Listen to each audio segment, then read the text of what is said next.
Hey everyone, welcome to HR Summer School 2023. So glad you're here with us. So glad you're here with me. Looking forward to a lot of fun. It's going to be a blast, a couple of days. And goodness, I've been looking forward to this for a long time. And a lot of you have as well. How about you? I am excited. I've been waiting for this for a year.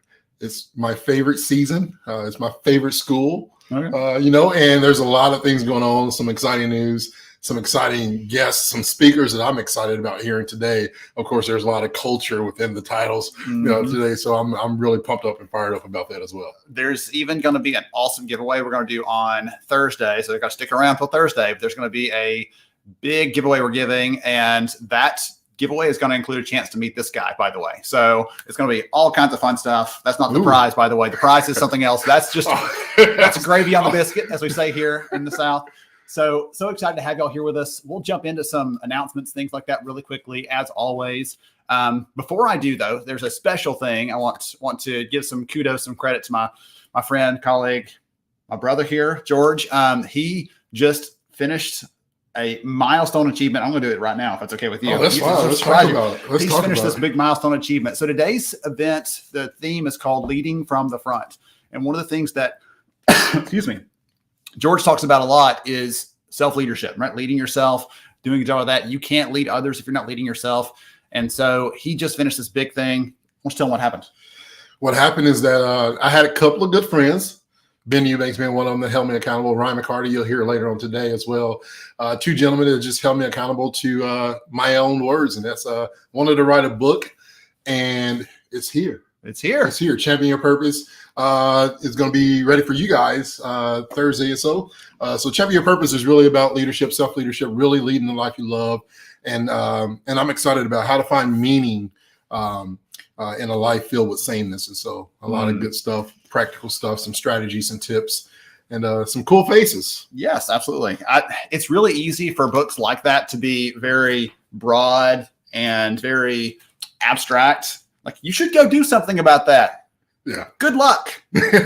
And I love this one because it was very tactical, very specific. Like, hey, if you're struggling with just being distracted all the time, here's how you cut through that. If you're really struggling with, how do I know what I'm supposed to be doing? Right, it cuts right to those things and helps someone get to that stuff. So it's exciting. We'll be giving away a bunch of copies at the event, as you all well know.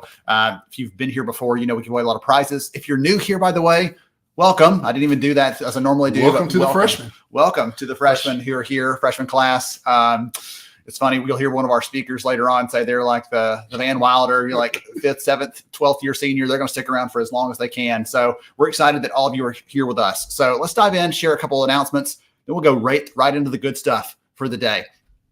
So let's see what we got here. So we give away a lot of stuff here at Summer School. And the way we do that, the way we decide who's going to get those things is we watch who's commenting, watch who's sharing, watch who's being helpful and being supportive. And someone shares something like, oh, we struggle with that. And someone jumps in and says, well, we tried that too. Here's how we got over it. Or here's how we solved it. Or, we had that same issue, right? Just working alongside each other. This is a big part. You are a big part of this event and the community part as well. Thank goodness for George. He actually helped me submit for Sherman HRCI credits this year. That's always kind of a harrowing process, and got both of those approved, or the event approved for 7.5 credits for both. And then one last note, if you've never been with us before, this is a live stream. This is not pre-recorded. We are all here with you. So the sessions are pre-recorded, but this part right here, we are here right here live. George had no clue. I was about to ask him to show that book off and talk about it. And because of that, our timings, we try to keep it close, but there will be approximate. So if you're like, oh, it's supposed to start at 12:30 and it's 12:33, it's all right. Hang tight. Stick with us. It'll be worthwhile. All right.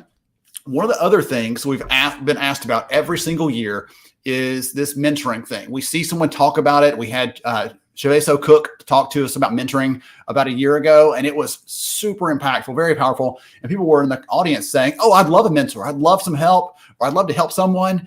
And my fault, right? That doesn't ever come into play. So this year we're going to make a change there.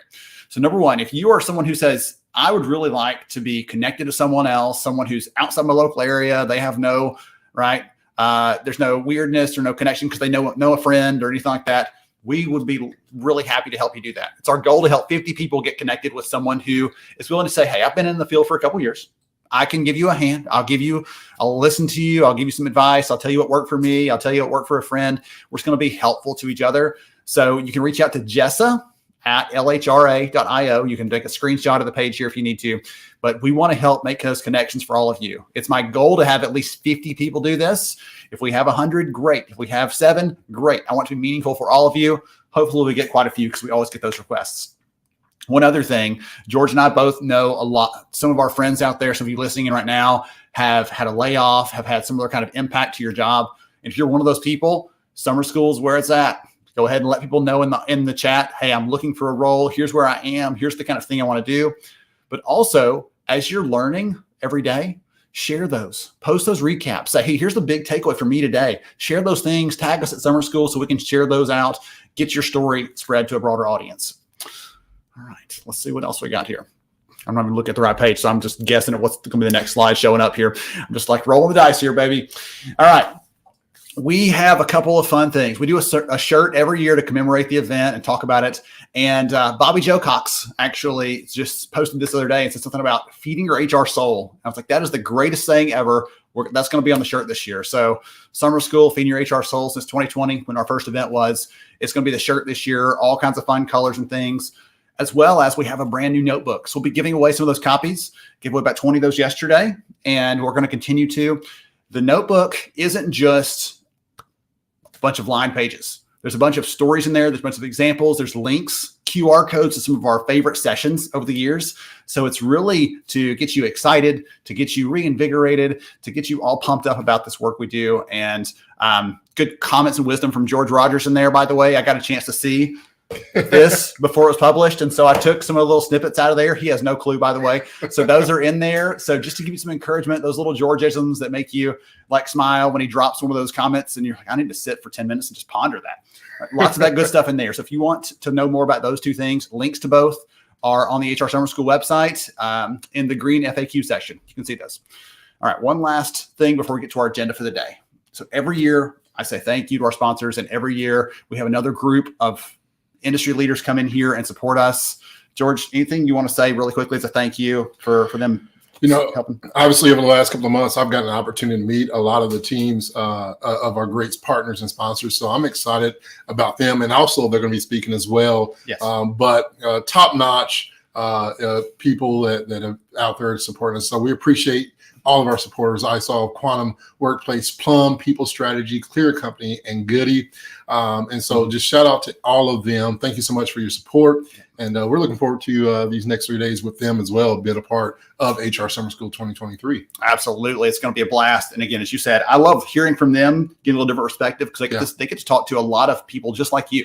And so they get to hear across the spectrum, like, hey, the problem you're talking about, everybody's got, or that's really unique. Let's dig in deeper because someone else has already solved that. Let's figure out how to solve it.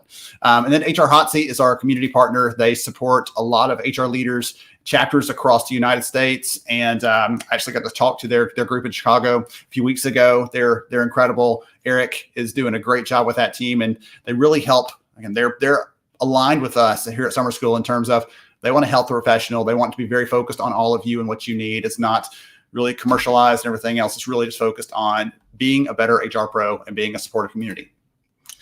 All right. So let's talk about the agenda really quickly. I don't want to go too deep because we'll get into this in a little while, but we'll take about the next 90 minutes or so. We're going to go through these sessions. We'll come back in between. George and I will have a little bit of banter, commentary, whatever you would like to call it. Banter may be a little bit too highbrow for us.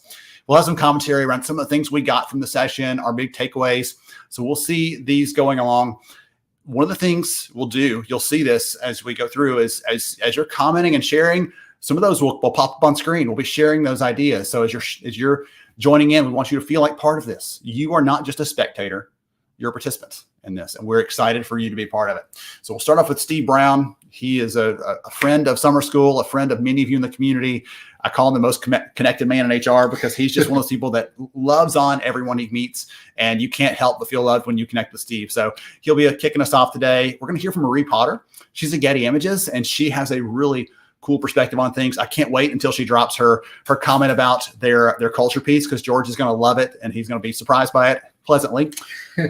Josh Rock, who's a longtime friend of summer school, is going to talk to us about recruiting, some things that they're doing that work really well, that they've been able to solve some problems. So if you've been one of those companies that said, man, I just can't find the right people, or I can't get them to say yes, or I'm like, where else can I look? He'll give you some ideas on that. And then we're going to hear from Ryan McCarty, Culture of Good. We're going to give away some books as well there before we take a break for a little bit, give away a bunch of things, come back together for the last 45, 50 minutes or so. So that's what you can expect today. It's going to be a ton of fun, lots of good stuff. I'm so excited. Anything else we need to share? I always love to be what I'm excited about is that as we're talking, I'm looking at this number and we're almost at 800 comments already within 10 minutes. And so I'm excited about that. Keep the comments going. Make sure you like and also share the stream. Share it to your network out there as well. Whatever platform you may be watching, we have this streaming on YouTube as well as Twitter, Facebook, and as always, LinkedIn as well. So make sure you share the wealth, share the blessings today. All right. Awesome. We ready to go? I'm born ready. All right. We're right about on time. We're going to dive in, hear from Steve Brown about how to lead with impact, how to reach beyond just your role as an HR leader. It's going to be a ton of fun. Here we go, Steve. Welcome to summer school. We're so glad you're here. Looking forward to a great set of days here as we're diving into great conversations, learning from these amazing experts and leaders and practitioners who are here alongside of us. And I'm so excited to have one of the crowd favorites, Steve Brown, here with us again to kick us off for this year and to really talk about some of the things that I think matter to him, but this should matter to all of us as well. Steve, welcome. Glad to have you. Hi, Ben. So good to see you again, man. So excited for you in another summer school, 4th year, right? Yes, absolutely. So lots of seniors in the crowd this year, but also it's fun because there's lots of people that are like, oh, I'm a freshman, brand new, just showed up. So it's great to have that range out there. Yeah. That's wonderful. So before we get into some of the stuff I want to ask you about, because I've had you here in the past, if the audience remembers, if you don't remember, you weren't here. Steve came last time and talked about the importance of building your network and connecting with people and how to do that well, because I've already admitted to many of you, like I'm very introverted, very shy naturally. And so I'm channeling my inner Steve, having some conversations with people that I might not want to, getting out of my comfort bubble for the better. And so we talked about those in the past, and I have a different direction to take a little bit today. But before we do that, Steve, would you take a minute and tell the audience who you are and what you do, please? I'm the Chief People Officer for La Rosa's Incorporated. We're a regional pizzeria in Cincinnati, greater Cincinnati, generally. I've been in HR my entire career on purpose. I'm not someone who fell into it. I'm someone who chose it. And now that I'm very close to 40 years in the field, it's better now than it ever has been. That's so awesome. That's really exciting. And I think that's one of the things we share is I tell everybody I wanted to be in HR when I was a kid. I just didn't know what it was called yet. And so that's a fun point of connection we have there. One of the things that you and I were chatting about before we started recording for the audience here, kind of pull back the curtain a little bit, is we were talking about some of your recent experiences. You just spent a lot of time volunteering at the national level and doing some different things in support of the profession overall. And I'd love to hear from you just a snippet about that. Why did you say, hey, put me in, coach, I'm ready to do this? And what did you learn from that experience?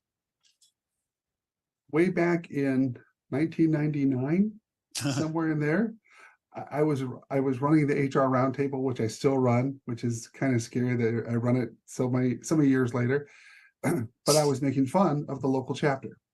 I like everybody. I was like, oh, there's nothing but a bunch of vendors. And, I bought into all the hoo-ha. I'd never gone to a meeting, by the way. I was just in it. Well, this one person who is much shorter than I am, I'm very tall. She pinned me against the wall and she says, quit making fun of my chapter. Oh. And I go, oh, okay.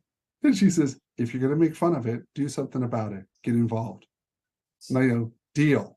Not being an introvert, I was like, I'll run. And so I went, before I went to a meeting, I may have gone to 1 or 2 meetings, but I ran for vice president right off the bat. And I was like, if I'm doing it, we're going in.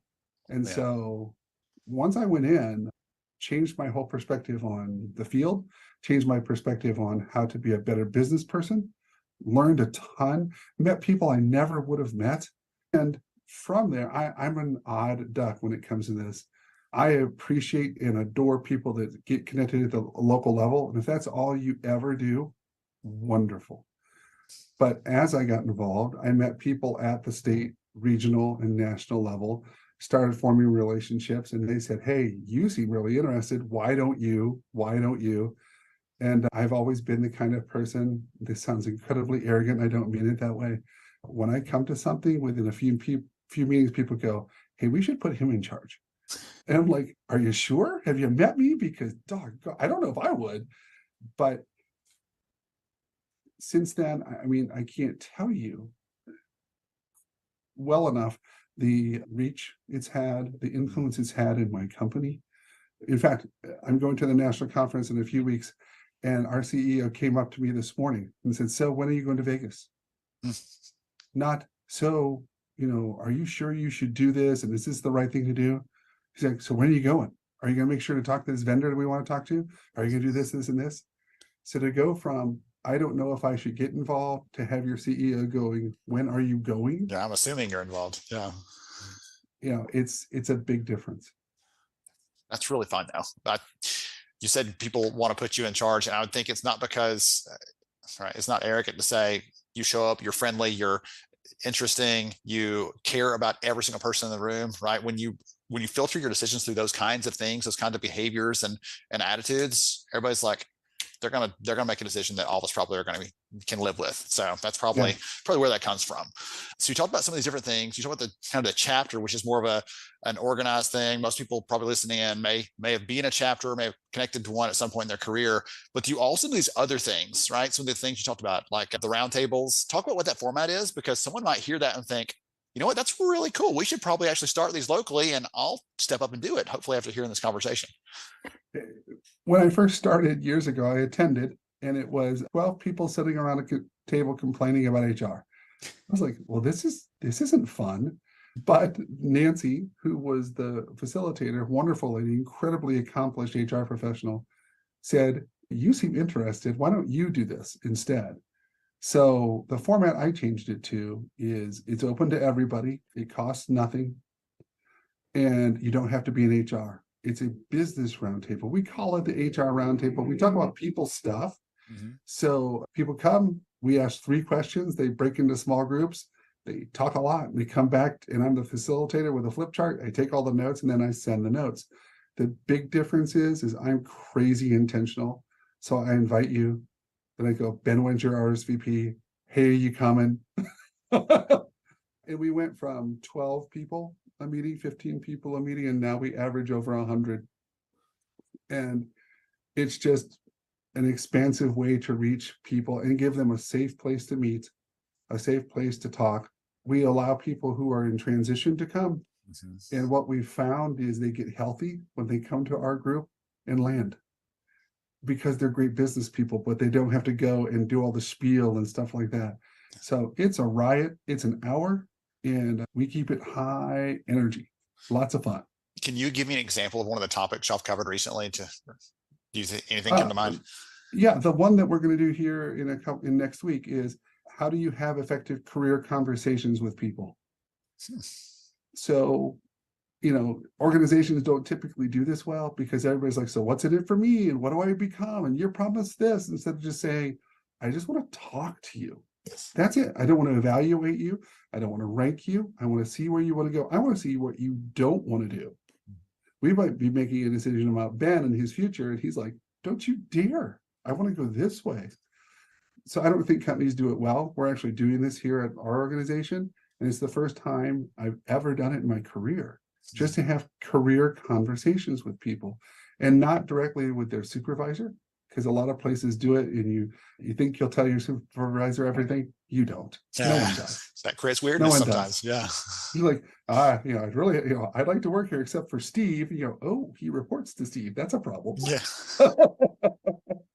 So it's really more broad as topics.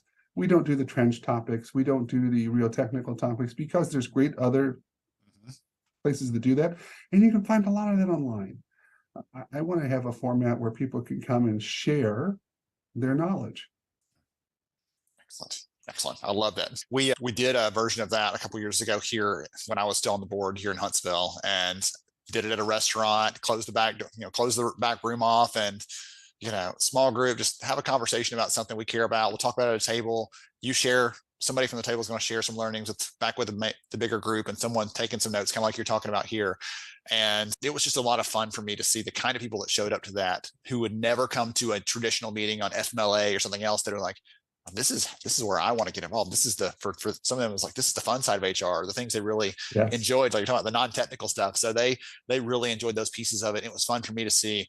This gives people a chance to do something that doesn't cost anything, and some of the other kind of things you had in place there, we mapped it across on. So if anyone's listening right now, and you're like, this sounds interesting, I want to know more about what they're doing there, you can ping Steve on LinkedIn. I'll go and put that out there, and he can send you any of these years, right? I get these things updated all the time. I'm not in Ohio, and I'm still getting these updates on, here's what the roundtable covered this last time, here's our big takeaways. And so any of you can get those for ideas to start your own, or just ideas to make yourselves better. Correct? Yeah, absolutely. Okay, I'm putting you out there completely to all 10 bazillion people that are listening into this. So fair warning. One of the things that I want to ask you is, so we're talking about all these things on the volunteer side, and I feel like a reporter doing like a human interest story over here. How did you save the cat, Steve? So we're talking about these things on the volunteering side, because I'm working this way to say, every person listening in, if you don't volunteer right now in some capacity, you're like, yeah, but I'm busy. And every one of us, right, there's family, there's work, there's church and social and kids activities and everything else going on. And yet I dedicated a big portion of my HR career to doing that volunteer work, and now I do it in other kinds of capacities. You've continued to do that in all these different ways over the years. What advice or recommendation would you give someone? Like, why should they do that? Because the pay is great and the benefits are wonderful and so rewarding? Probably not. There's something else in it for us to do that. And I'd love to hear from you what your take on that is. Any of our peers are isolated, and they're a department of one or a department of two. And so they're swimming or sinking every day. And they don't even see the water to say, hey, I need a lifeline. I need to throw it out. So doing things like the roundtable or running the HR net to allow people to post and answer questions. I've learned years and years and years ago, when I first started volunteering, that HR people are wonderful, but not willing to reach out. I would rather put resources in your lap. But in the resources, it's going to challenge you to say, hey, get involved, hey, get involved, hey, get involved. Two things to it. Somebody like yourself or myself that's crazy involved, that's not the standard. Get involved where it's comfortable for you. Yes. You don't have to be in charge, but you need to be connected. You can't continue to do HR just by learning what's inside your four walls. You can't. So to be involved in a chapter, or it doesn't have to be a SHRM thing, wherever you think you need to get things, summer school, webinars, books, blogs, podcasts, however you can get connected to get more information, you become a better person as a business person. You have an obligation to do that for your company. So to keep doing it on your own, you're just fooling yourself. The other thing is, once you volunteer, you meet people who have the answers already.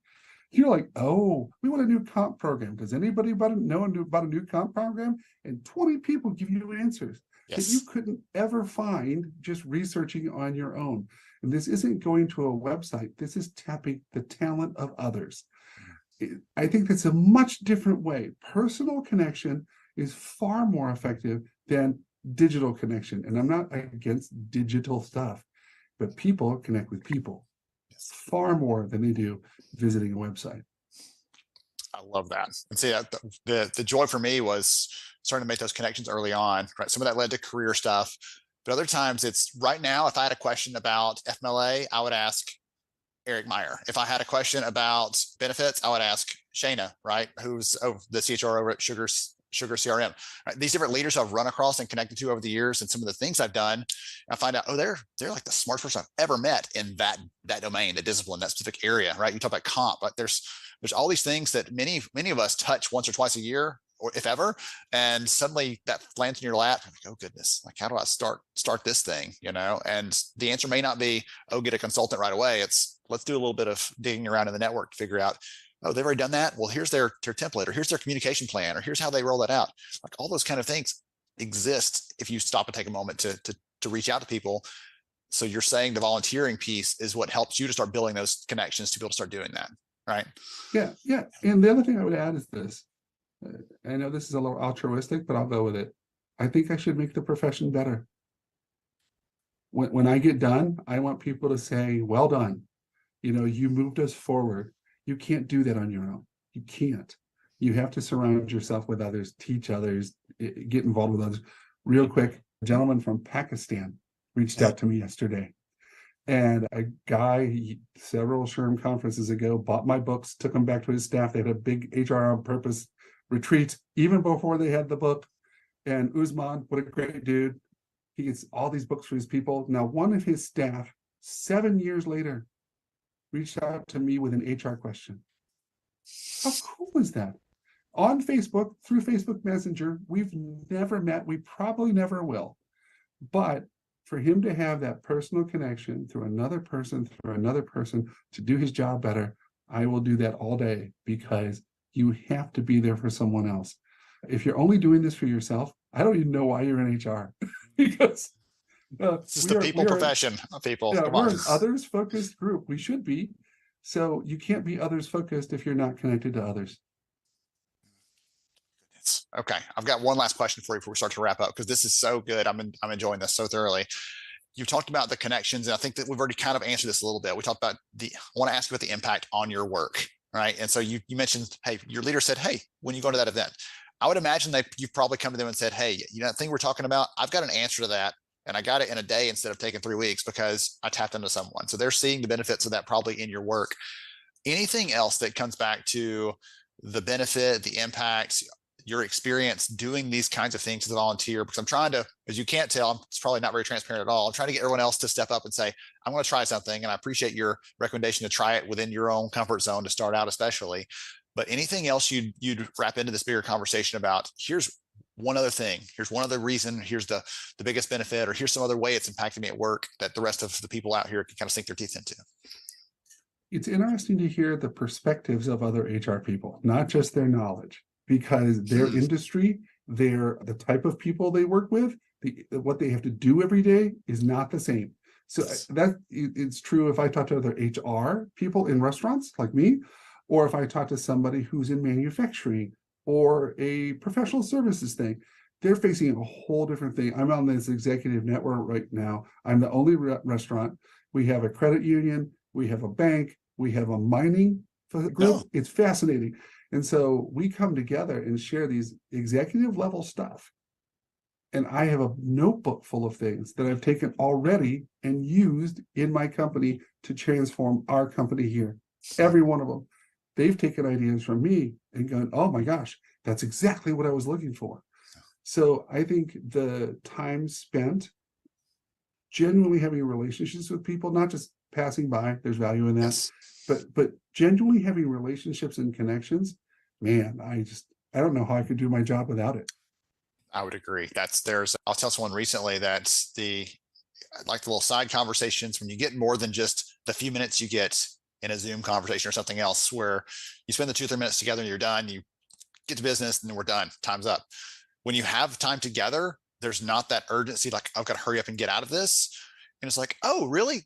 Tell me more about that. Oh, I know a person I should connect you to. I get more of those kinds of things where I'm referring or recommending or getting something like that, a resource back to me, when you have a little bit more of that unstructured time than when it's very focused and structured. And even in the purposes of networking, you don't always have a chance to draw those things out or have them kind of appear in front of you. So goodness. All right. So this has been such a treat. I love and appreciate you. You're a wonderful, wonderful practitioner, leader, person, volunteer in our space, all those kind of things. I appreciate you so much for the things that you've done, the impact you've had. If someone wants to connect with you, wants to be someone else in that network who in 7 years from now says, hey, I've got a question about HR, what's the best way for them to connect or follow you? 2 places, generally. Twitter, I still use Twitter and I love it. And I'm very active on it. It's very conversational though. This isn't a bunch of hoo-ha. I mean, we dive. And then LinkedIn. You have to get past that curator mode thing, which is wonderful but bad. Hit the little hamburger on there and connect with me. But if you want to intentionally connect, understand, like I said, every time I get on this, if you connect with me, get ready, because it's not going to be a passing phase. Excellent. Wonderful. Thank you again so much for joining me, Steve. I appreciate you. And I know the audience appreciates getting a chance to learn a bit from you, to hear some of your insights and get some encouragement as well about advancing the future of the profession. That's the piece I'm really, really excited about. And we're trying to do here at Summer School as well. So thank you. Thank you, Ben. I can't wait. I think summer school is a fantastic thing, and I love all the work you do.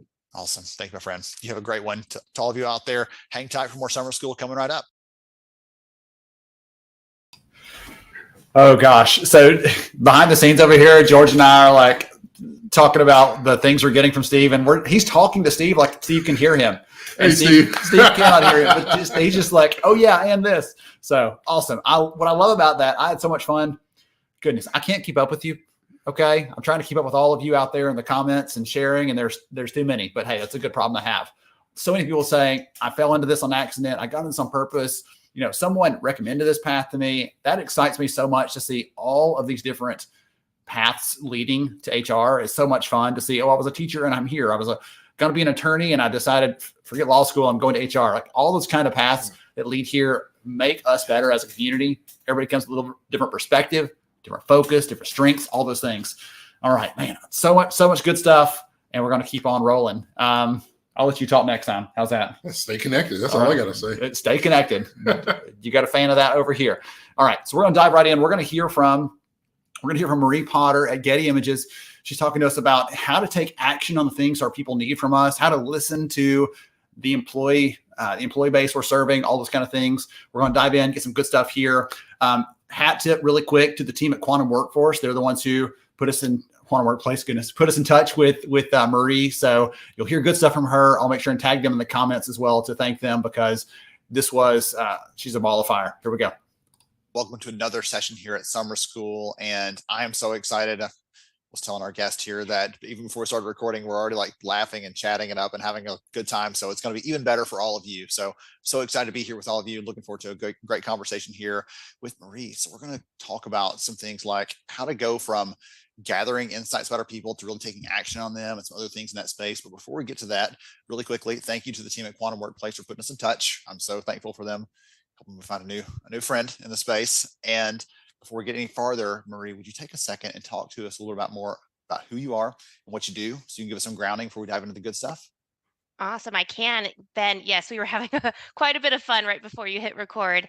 I'm really glad to be here with you today. My name is Marie Potter. I'm Senior Director of Culture and Development at Getty Images. I am working out of my home in Arizona. I used to be located in Seattle, but with a hybrid working world, my family was able to move a couple years ago. And what do I do day to day besides being a mom, which Ben and I are both parents? We shared some fun stories about that earlier. My team at Getty Images is responsible for championing the experience, engagement, connection, and development of employees enterprise-wide. We're part of the human resources team, and we specifically focus on learning and development, diversity and inclusion, and people analytics. We like to say we help shape and tell the story of our people, which is very symbiotic because I work for Getty Images. With our Move the World mission, we fuel visual storytelling. It just works. It goes well together. That is a ton of fun. Goodness. Yeah. Again, I want to ask you 15 follow-ups to that one, because I think that's just, you get that really well ironed out. But one of the things I want to kind of kick off with is, I see in your bio, I did some digging, right? The obligatory stalking before you come alongside me for the session. So one of the things that I see is you've had this role that's kind of focused on culture for a while now. Mm-hmm. I'd love to hear from you as you're talking about, like, you are the champions of this and really communicating this and protecting this, honestly, probably in the business. What is culture media? First of all, it is so fun to have the word culture in your team's title and have that be part of our identity. And what is culture? Culture means we're fostering experiences that are rich. They're rich in learning, well-being, engagement, curiosity. When we talk about Getty Images content, we often talk about authenticity, representation, embracing change. And it's nice because, again, that symbiotic relationship of attributing these things to our company culture. Kind of breaking it down too, and how we talk about it as a company, we're very big on define your words. So take time to define what culture means, how we demonstrate it, how we live it, and then set the seed so that people continue to grow within that culture. So I'll tell you really quick, our culture rests on three things. They're principles: our leadership principles, our flexible work principles, and our operating principles. So in order, these guide us on how we come together to do our work. They're the parameters for balancing personal needs and company needs, and they're an articulation of the preferences that guide our decision making, which includes things like resource allocation and staffing. They also help eliminate hierarchy because we focus on employee empowerment. You know the principles, you know that discernment, good judgment, good decision making is part of that, and go forth and do your roles, do your work, do the best that you can using these things, leaning on these principles.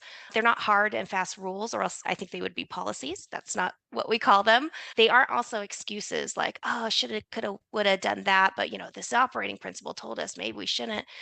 They're not that. They're actually like the steer, the rudder. They steer the ship in the right direction. So at the very start of any journey. So I would say culture, if I were to sum it up and be a lot more brief, I would say it's a continual journey. I enjoyed that so much. One of the things I've really tried to do over the years is make this very visible, very tangible, Yeah. because we can talk about, oh, that's really hard for people to wrap their minds around though. And they're like, I think I'm acting in the right direction, but I don't know for sure. Someone's got to tell me where the guardrails are. And for you to say, Yeah. this is the behavior we're looking for. This is what it looks like Yes. to be right, have integrity, to be Yeah. focused on XYZ, whatever. So I really, Well, really appreciate that. it's the key to like being specific, setting expectations. So Ben, if you were in my LinkedIn profile, you'll probably see that like one of my hallmarks is I was a camp counselor. I was since I was 15 years old. I worked at an outdoor education camp. I volunteered at a summer camp, did that throughout all like kind of like the professional landscape world. And the thing I learned at a very young age, because I was working with kids, this applies to adults too, is that you set clear expectations, clarity, communication. Here's what we're going to do. Here's why we're going to do it. Do you have any questions? What do I expect of you as we go through this? And if we can sometimes go back to the basics of what humans need, which I think we can go back to my camp counselor days or anything. And if anyone's been a teacher in their past, they'll know this. But you take those basics and you amplify them for your expectations for an adult working world, and it very much works. It very much gels. And also, I think kids want to be treated like adults too. And so I think expectations, clarity, communication, all that, it goes hand in hand. Fellow camp counselor over here, by the way. My Yes, I favorite had time a of year. feeling you Favorite time would of have year. been. Yes. Yes, I've always got something fun for the kids. Like I'll have a little game for them to do that while they're standing in line, or I walk on my hands just to show off for them, like get them excited. So I have all kinds of fun stuff in my repertoire to keep the kids occupied, keep them from I love losing their it. minds for in lunch line or all that good crazy stuff. So fun, awesome. That is, Yeah. again, I told you, like we're long lost best friends and just didn't do it. I love it. So one of the things that draws in probably lots of the people here listening in is that we get into HR because we love the policies. No, I'm just kidding. We get into HR because we want to have the opportunity to touch a lot of lives. We want to impact people Mhm. positively, help them find the career fit for them, help them eliminate the obstacles that are keeping them from having their best work. And I'd love to hear from you. The difficulty of that though is like we're focused, we're heads down, we're keeping things moving along. We don't always pull back to see what kind of impact we're having more broadly. We don't Mhm. always stop to say, hey, wait a minute, I did influence that positively, or that person is in a better place because I was here. Any thoughts around that? Any recommendations around that? How we can do that more intentionally, or how the people listening in can take that breath, slow down, and actually smell the flowers. I don't know. There's probably a fun like imagery tie-in here. If I'd have thought a little bit more, I could come up with like an image tie-in for the background. I've got a good tie-in, and it's Okay. something that I once asked. We had an external coach. She was coming in and talking with my team about how to be better coaching partners in the work that we do. And I asked her once, like, how do I do this as a leader? And she said one of the best things that you can do is have a zoom in and zoom out approach. She shared with me an article, and the premise of that article was that the best leaders know when to focus in and when to pull back. I thought that was brilliant, and I try to apply that every day, because with that zoom in, zoom out ability, I'm able to take things such as I mentioned our operating principles and use them as an overlay to help me understand where I and my team should focus, how to be discerning with our time, how to design for impact. Part of that understanding is knowing your what and your why behind all the work that you can do. When you name it, you can claim it, you can make it happen. Another part of this, I think, is having and the zoom in, zoom out part is having a really comprehensive and multifaceted listening strategy to start. Mhm. So at Getty Images, we create and we measure and we monitor engagement opportunities to strengthen a work culture where people belong and they can do their best work. So we prioritize listening to employee feedback through our biannual engagement survey. And shout out because we use Quantum Workplace as our platform. So I'm so glad that they connected us because we have been friends with them for many years. It's been a long-standing, really integral relationship actually, because their work, their platform, their advice, their insights help us ourselves garner our own insights, and it helps us be accountable for how employees are doing. We include items. I like specifics. I'll give you specifics. Bring So it. we ask Yeah. items around culture, management effectiveness, confidence in the business, employee connectivity and collaboration, which I can talk about a little bit more too, belonging and well-being. We also use the platform to understand year-over-year trending data as well as industry benchmarks. So it's been incredibly beneficial to partner with Quantum Workplace and have that access to their platform and their research. I love their tagline. It's make work better every day, which I'm like, preach, put on a t-shirt, which I think they have, but I love that one. It's aspirational. And it's also important to have a multi-dimensional listening strategy. So you have your engagement survey, but we also have open forums. We have D&I specifically focused global open sessions. We talk with our employees too, and we have groups of employees. So there's employee-led employee resource groups or affinity groups. We also have communities of practice, which are also called guilds. We have a high potential program. So we tap into the alum and current cohort members of that program. And we have a global advisory committee as well. So a lot of it's around sometimes survey data, sometimes it's conversations, it's that ebb and flow, that zoom in and zoom out on that individual and collective experience. And I think that listening strategy helps us look very broadly and very closely and helps us understand where we should be going. And I could give you even more examples, but Hey, you yeah, I was probably gonna- have another question for me No, too. no, it's okay. I'm over here trying to keep track of all of the zoom in, zoom out. I love the principle there because we have the ability to do that. Every single one of us has Yeah. the ability to pause for a second and zoom out. And so there was a good imagery piece. Yes. I knew it. It was You coming. can always have an analogy. Usually But- they're food analogies that I have. So I'm surprised but I used a lens. That was really good. I know. I think that was completely appropriate, and I'm very pleasantly surprised by that one. So the other one you threw out there was like name it and claim it, and really saying, I just love you're putting some of these things out there for the people here that are assembled here. I know them well. They're like, oh, I like the little snippets like that where it's something memorable and easy to pick up on, something that's a good tip or piece of advice. So that's always fun for me to see those things coming through. I try to capture them because it's like I need my like dictionary of all the good stuff that we're sharing there. Okay, so I love hearing about the employee listening strategy. You're talking about these different facets of that. It's not just saying, okay, the survey's done. Whew, we'll check again next year and see what everybody is worried about. But no, there's a lot of different pieces, different ways, different approaches, different. Someone may say something different in this forum around other employees versus than they would answer in a survey, right? Or we can't ask this kind of question there because it's way too broad. We won't get good answers. So I love that you're taking this very layered and methodical approach to that because data nerd, okay, admittedly. But the only reason I love data is because it helps us illuminate how we can serve our people better. And that excites me on so many levels to be able to really the data keeps us honest. It really does. And the data keeps us focused and it helps us debunk assumptions and myths. And I think too often I trust my gut. I get a feeling about something and I want to go with it, but I realize my feelings can sometimes be marred by history or emotion. And so data helps again, kind of put your feet on the ground, keep you balanced, and give you a true sense of what's going on. And so I am also a fan of data, Ben, which is probably a good thing that I work with our people analytics team as well. All right, I'm gonna throw one more fun. I'll give you I'll return your great analogies. I'll give you one really quickly, a little one-liner, and then I'm gonna ask you another question about the biggest problem and challenge. Again, the audience here listening in has asked this question before when it comes to some of these things we're talking about, like employee listening. So the thing I'll throw out there for you is I have a friend who I've made. She actually works for AARP on their research team, and one of the things she told me is stereotypes break down in proximity. So we think we may know something, like we go with our gut, or we like, oh, it's always been this way, so it's probably that way. But when we get in proximity to our people and we get a chance to listen to specifically what they're talking about, all those things fall apart, all the stereotypes come away, and we get to see really what's going on there and understand. So stereotypes break down in proximity. Pull back the curtain, right? Like that was a cool and what did I use this in a meeting earlier today? I was like, let's scratch scratch below the surface. I know they're phrases, right? They're catchphrases in a way, but then you go in and you actually talk about what that looks like for your organization, for your team, for the work you're doing. And it gets you to a common starting point to, like you said, break down the stereotypes. I love it. All right. So for everyone listening in, probably someone might have even commented this already in the session, but saying, okay, that's all great, Marie. We should just ask some questions. We could do some service, things like that. But what if people say things that we're not sure we can fix, or if people raise issues that we're uncomfortable with, or they bring the same thing up year after year and we're not addressing it? Like, what's the answer to that? So I'd love to hear what advice you'd give, because obviously y'all are asking a lot of questions. You do, unless you're very unique, you don't have an unlimited budget, unlimited people resources, right? So you've got to limit it somewhere.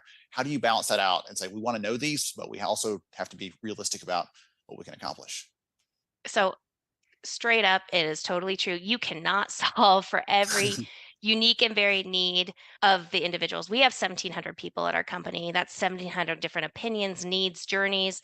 I can't solve for my 2 children's unique needs all the time. And so I think we have to give ourselves first that, remember, Ben, you said earlier, like breathe, give ourselves some grace, and also be transparent to your employees. Say, hey, we're sending out this survey, or we want to hear your feedback, because we need to look at the patterns, look at the collective experience. We're genuinely curious and we care, and we want to be transparent. We might not be able to act on every single request, but we sure will look at those patterns and look at the data and look what you're telling us and figure out what we can do that's reasonable, that's authentic to us, that honors our principles, and that helps us keep moving forward. So I always say, the survey is not a suggestion box where you drop it in and you open up the card and you have to do everything it says. I don't even think any company does that. But first of all, start with that baseline reality check and be clear on that with folks. I'll give you this specific example. I mentioned connectivity and collaboration earlier. In our recent years, our engagement survey revealed that employees were feeling less connected and with each other. And we're a global company, so we've always worked in this kind of global time zone, varied experience. But we went from mostly an in-office working world to still global, yet hybrid working world, which I love. I love that for productivity reasons. I love that for trust in your employee workforce. But we knew connectivity, that was a thing. Our employees said it was a thing. We have to work on this. So we watched and we listened and we learned. We surveyed and we had focus groups and we collected that and we took our time and we took action. And so what we ended up doing was producing an all company commitment on employee connectivity. And I'll paraphrase it for you here. It's where employees feel connected to and they can contribute to our mission and goals. It means a basis and a network to access the right person at the right time, to share and give knowledge, to build understanding, to further inclusion and solve problems. And being committed to that culture of connectivity was independent of employees' physical working election and location. So we named it, right? We owned it. This is what employee connectivity means to us. And then we started actioning against that, right? Against that definition. We made that definition a reality. So we now have more in very specific and integral experience for our new hires during global new hire onboarding, where we talk about connectivity.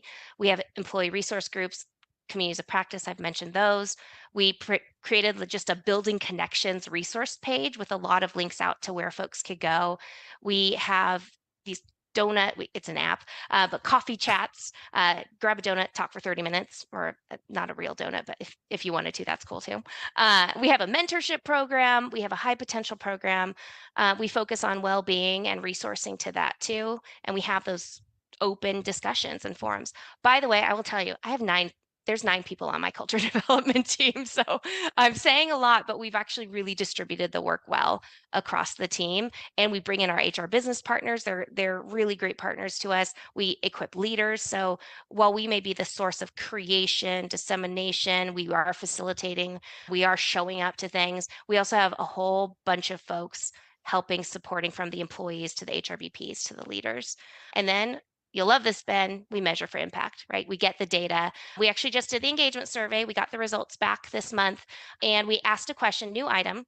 I am able to connect with coworkers to help me solve my business problems. First time we asked it, and it was measuring what we've been doing, and over 83% of our employees were highly favorable to that. So I thought that was great. And you pair that with the fact that over 90% of our employees know how their work contributes to our company's goals. all of that right there, it's connection to mission, connection to goals, connection to each other. So we know we're headed in the right direction. And it all started with listening to our employees.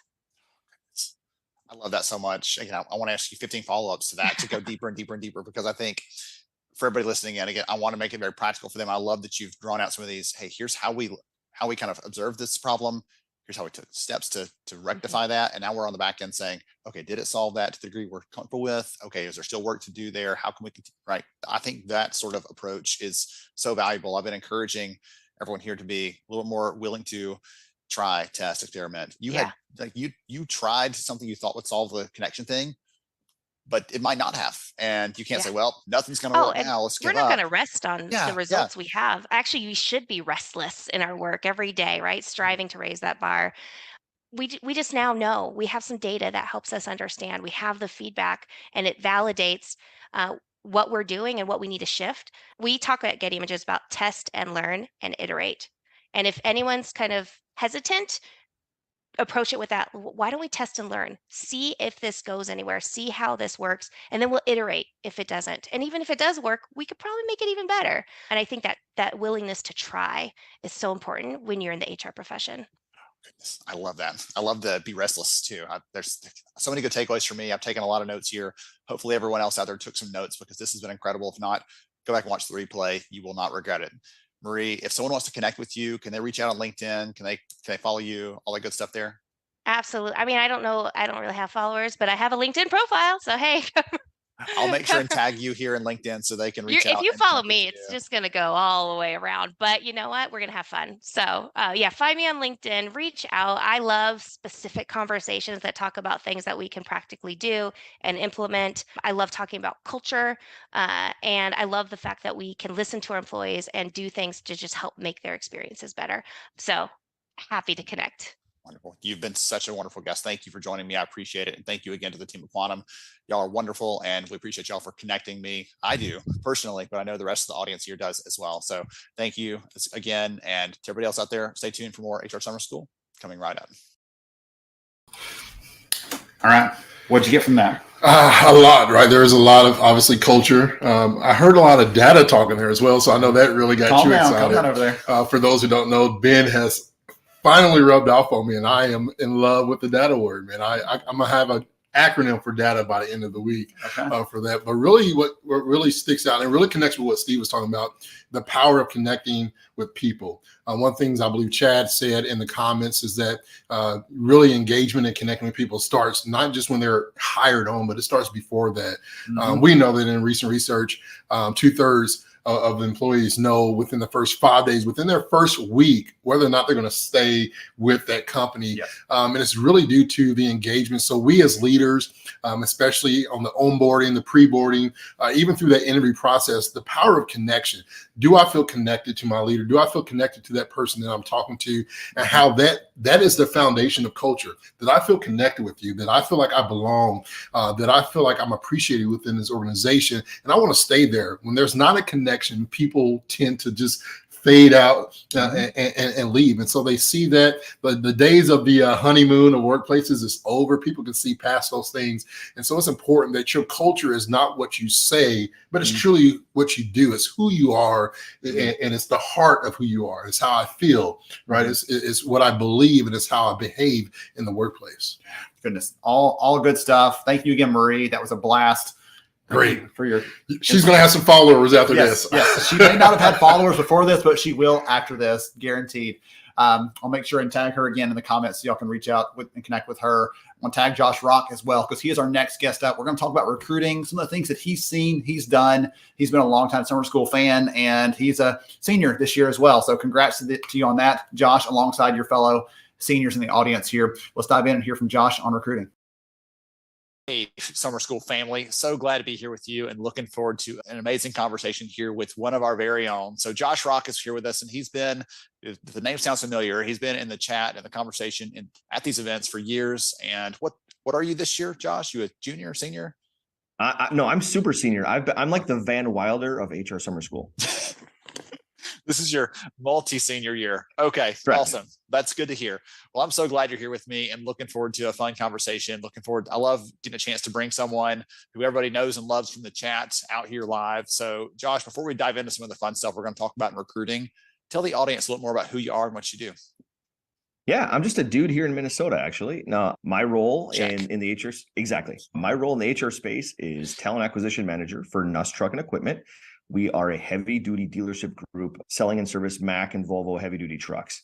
Prior to that, I spent a lot of my career in the healthcare recruitment space. But even long before that, I was an HR vendor.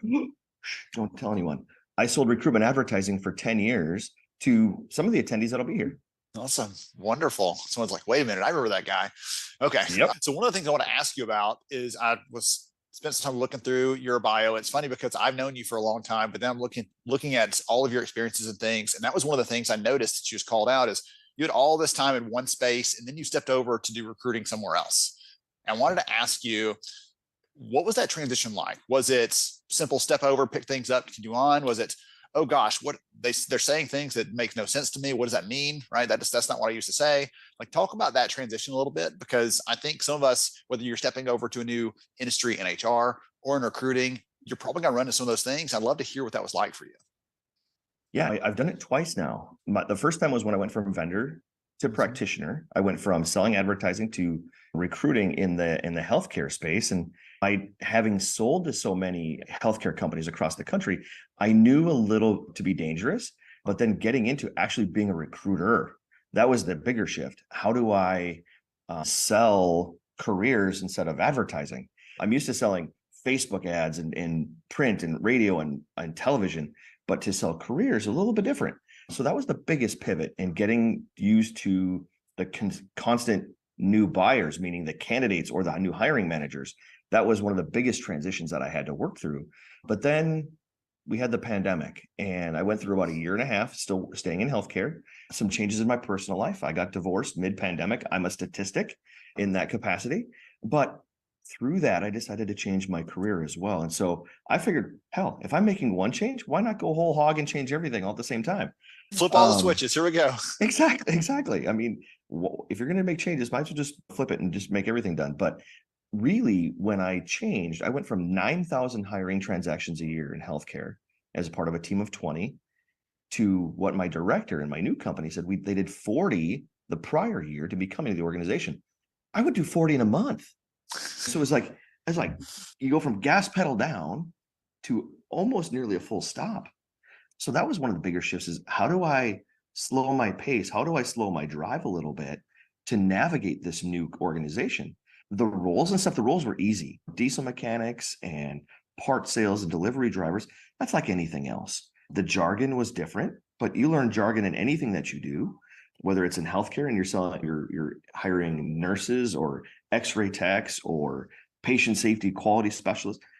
You learn jargon all the way along. So it just was a shift into something different. But what I had to shift in was the change of the speed, the change of the push. And really for me, I went from an organization who was widely known in our region as one of the more prominent healthcare providers to this small 400 company that people may not know across the country. And so it was an interesting shift, but we still made successes. So if someone else out there is listening in, by the way, if anyone wants to chime in, hey, I've made this transition myself. I went from this space to that space. Go ahead and drop that in the chat now. I'm just kind of curious to see what everybody says. But if someone is thinking about that, I know that can seem more risky, right? It's one thing to say, I'm recruiting in healthcare. I'm going to step to this other hospital, this other healthcare company, whatever else. But to say, I'm going to transition out entirely to something that's wildly outside my comfort zone. What advice would you give someone else? Is it, hey, just do it? Or here's the questions you should ask, or here's 3 things to look out for? Like what sort of advice would you recommend for somebody else? Well, one, be you, right? Be your authentic, genuine self, because no matter where you go, if you're going to be in talent acquisition or you're going to be a generalist or you're going to be a director or leadership, it's you that they're buying, not your processes, not your results. They're buying you. And so make sure that you bring your genuine self to wherever you're going. When you're making that change and you're looking at the industries, the work will be much the same. You're going to change some slight pivots, but the work's the same. So don't worry about that. if you want to make the change, make sure it's something that you stand behind, that you're passionate about. It's not just the work, it's the industry. So look at all those different aspects. Ask the questions. What is it like? Maybe do a tour, talk to some of the people outside of the interview. What is it like at the organization, to make sure that it's something that you want to make a change to? A lot of our friends in the HR space have made changes to organizations in the last 4 to 5 years, and they found that the organization, what that was being sold, wasn't what they bought. They made an unfortunate change. I've done that in my career. I went to staffing and it wasn't for me. It was adult handholding. And so I pivoted yet again. So be okay with the fact that you may make a small error, but you can still recover. Don't worry that it's the end in your choices, but be confident that you get to be you in any role that you go to. I really like that. I made a transition myself at one point to try something else, left an amazing company to try something. And again, HR guy, recruiter, like all those experiences, and still got kind of hoodwinked a little bit by the company, not seeing some of the red flags, not seeing some of the things that probably were there. I just was excited about it. And once you're there, like, oh, that's what all those things meant. And even we make bad decisions like that sometimes, where we get caught sometimes and we get surprised. Like you said, it's not fatal. It's a lesson learned. It's okay. Now I know what to look for next time. Let's move on, find something that does fit. This doesn't mean that all of my transitions are going to fail. It just means this one was not the right one. Right? Yeah. Okay. Probably easier for someone like us who's done recruiting to see that, because we're like, there's jobs everywhere. We'll just go find another one. No big deal. But some people feel like, oh, it's a huge commitment and I've fully invested in this and I'm going to stick it out. But no, if it's not what you were sold and you find out that it's a different thing, like, you have no obligation to stay there and commit, because the story changed, right? The truth changed on you. Well, and unfortunately, the company can do the same thing. So you have to be nimble to be able to pivot either for your interest or that of the organization. Because again, as much as we'd love to say people have our career in their best interest, they don't. They have their business in their best interest. We're the holder of our career and whether or not we're coming or going. Ooh, that's probably a good, someone ought to be chatting that right now, putting that in there. Make sure we capture that good takeaway from this session. So as someone who's a recruiter, who's had this wealth of experiences, do you have a go-to strategy? Like, hey, this is my kind of secret trick. This is the thing that I like to do. That's my unique superpower when it comes to recruiting. Anything that you would share back with our friends in the space? Again, some of those people listening in have recruiting as part of their job because they're in HR and they wear all the hats. Some of them may be dedicated in that space and just love the tips, talk and shop, but I'd love to hear from you. Everybody's got their own kind of flavor on things, and I'm curious what that is for you. For me, one of the biggest things, and I hate to tell all my friends in the classroom here, but I use them against myself, and the fact that I tell them I'm not the gatekeeper that they are. I'm their dance partner, as creepy as that sounds. Yes, your recruiter should be your dance partner to a career opportunity. And so, so many HR professionals use their roles as gatekeeper to opportunity. Instead, I tell my candidates that I'm navigating them through the process to a great career. In the end, the natural gatekeepers are going to be the hiring manager and the candidate themselves. They're going to decide whether they're in or out either way. They don't need me to do that. That's not my job. My job is to find great people to fill great roles in a fantastic organization. And I do that by bringing people in. I'm looking to include the masses into my process, at least those that are fitting to the role that I'm looking to fill. I'm not looking to weed people out. That happens naturally, whether people apply or don't apply, or when I'm sourcing, are they in? Do they fit the talent that I need or not? And so that's the natural process. But once they're in, I don't play gatekeeper anymore. I play navigator through the process to get them that opportunity.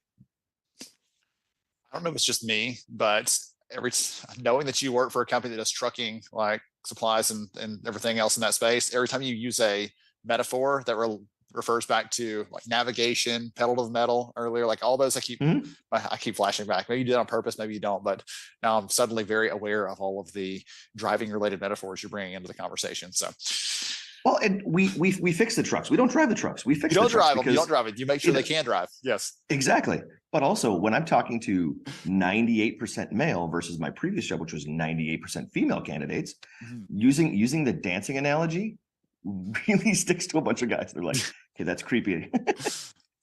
Like, wait a minute, what job is this again? Hold on a second. Exactly. But the HR dude wants to dance with me. Come on, what's going on here? but it sticks out to them, right? It's Yeah. memorable. It's something no one else has told them. You can pretty much guarantee no one else in your space has told them that, and that's going to stick out to them. So that's fun though. I like that approach where it's not just trying to keep you out. I've got all the power.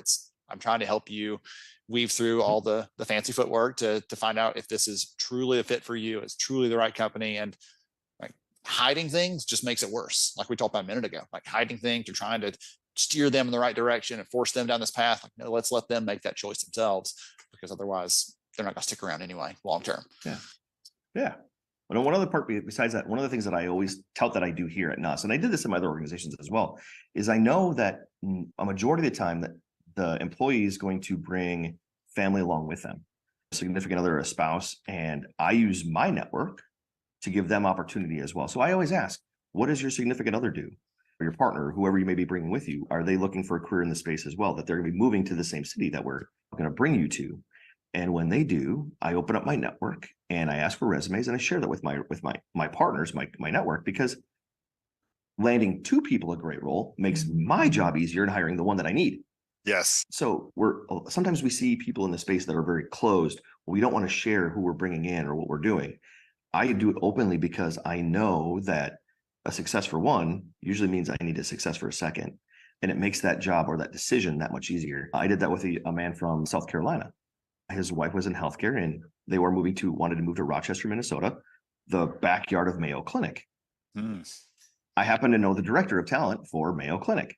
So when I was bringing this guy in, I got his spouse's resume, sent it off to him, and I said, hey, we're looking at hiring this guy. You may want to look at their spouse as well for a career opportunity. Sure enough, they both get job offers. They're now in Rochester, and they're both doing fantastic. He'll say yes if you hurry up and hire her. Thank you very much. Exactly. Exactly. I love that. I love that approach. I'm thinking about the times in the past where we did reload someone, and usually it was an ask by the candidate or by the person we just hired, like, hey, I'm bringing my spouse with me. Do you know any opportunities? Where should they be looking?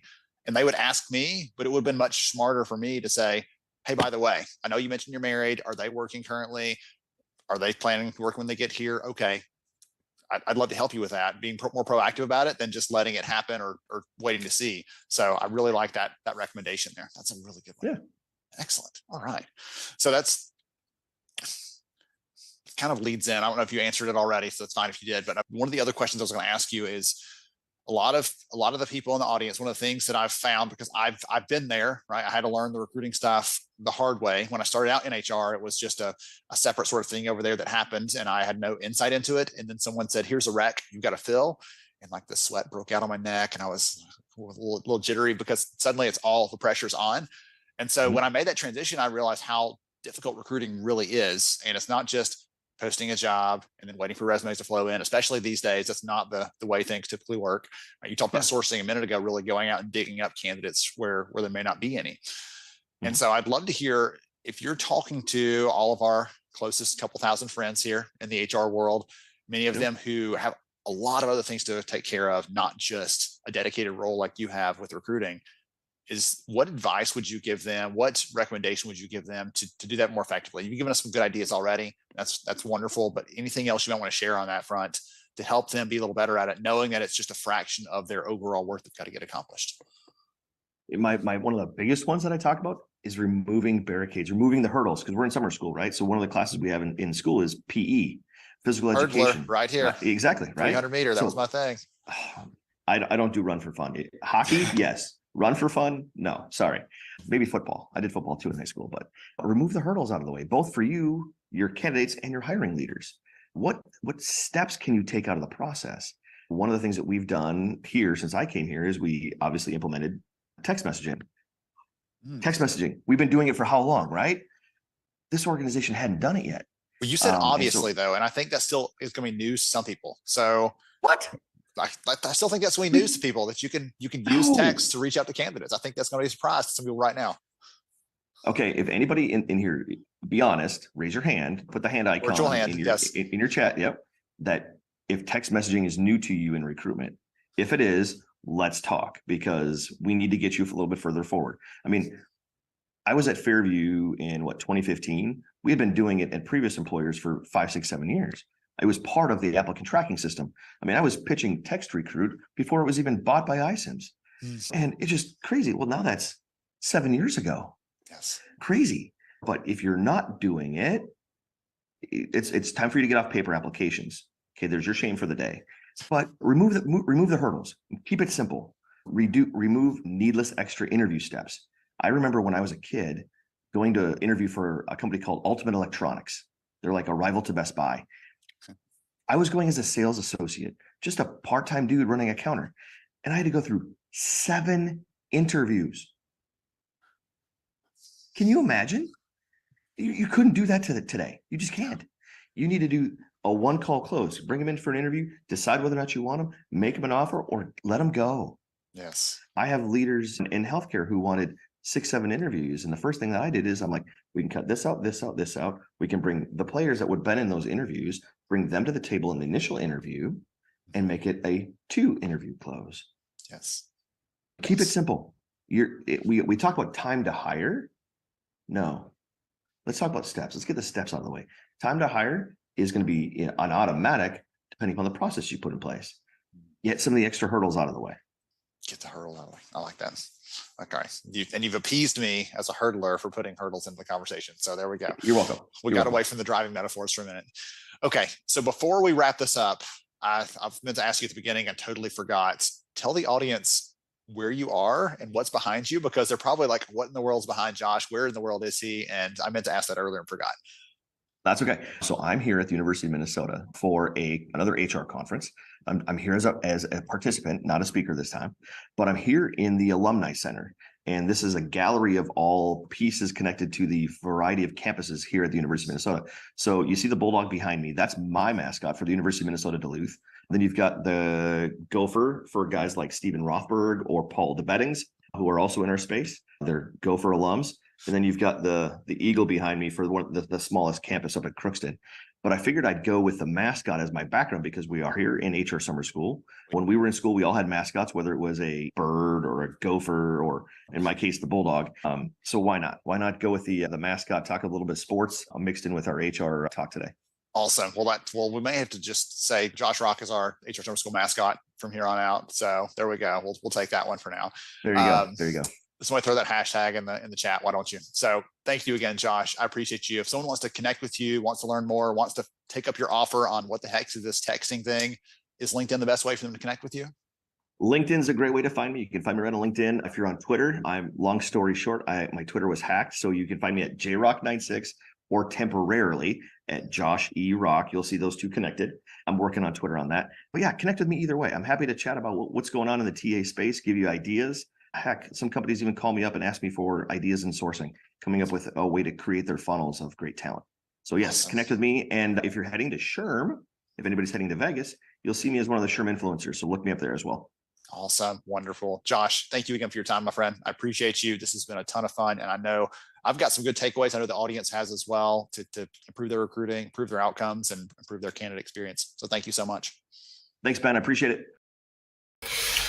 All right. Good stuff from Josh there. He's our new unofficial mascot for maybe official mascot for summer school. So lots of good stuff. I had the sense that many of you were like, text recruiting probably is something you had not tried yet. Some have, absolutely. Lots of people were like, yeah, loving it. The ones that still hadn't, I saw some hands raised, people saying they hadn't tried it out. It's, as you see there in the comments, right? We get nothing from just talking about this as a strategy. Josh talked about immediacy, connection, responsiveness, and I'm seeing that trend in the comments, people using it too. So definitely an interesting piece there. We're going to dive right into our next one. We're just a couple minutes off our schedule. It's because George and I like to talk a lot. So we're going to jump around the next one. And after that, we'll take a little bit of breather.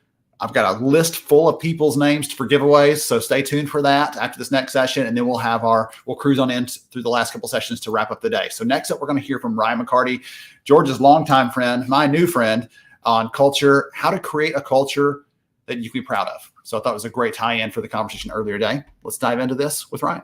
Cool, family. So glad to be here with you and looking forward to this next session. Is going to be a ton of fun. I'll just go ahead and throw it out there.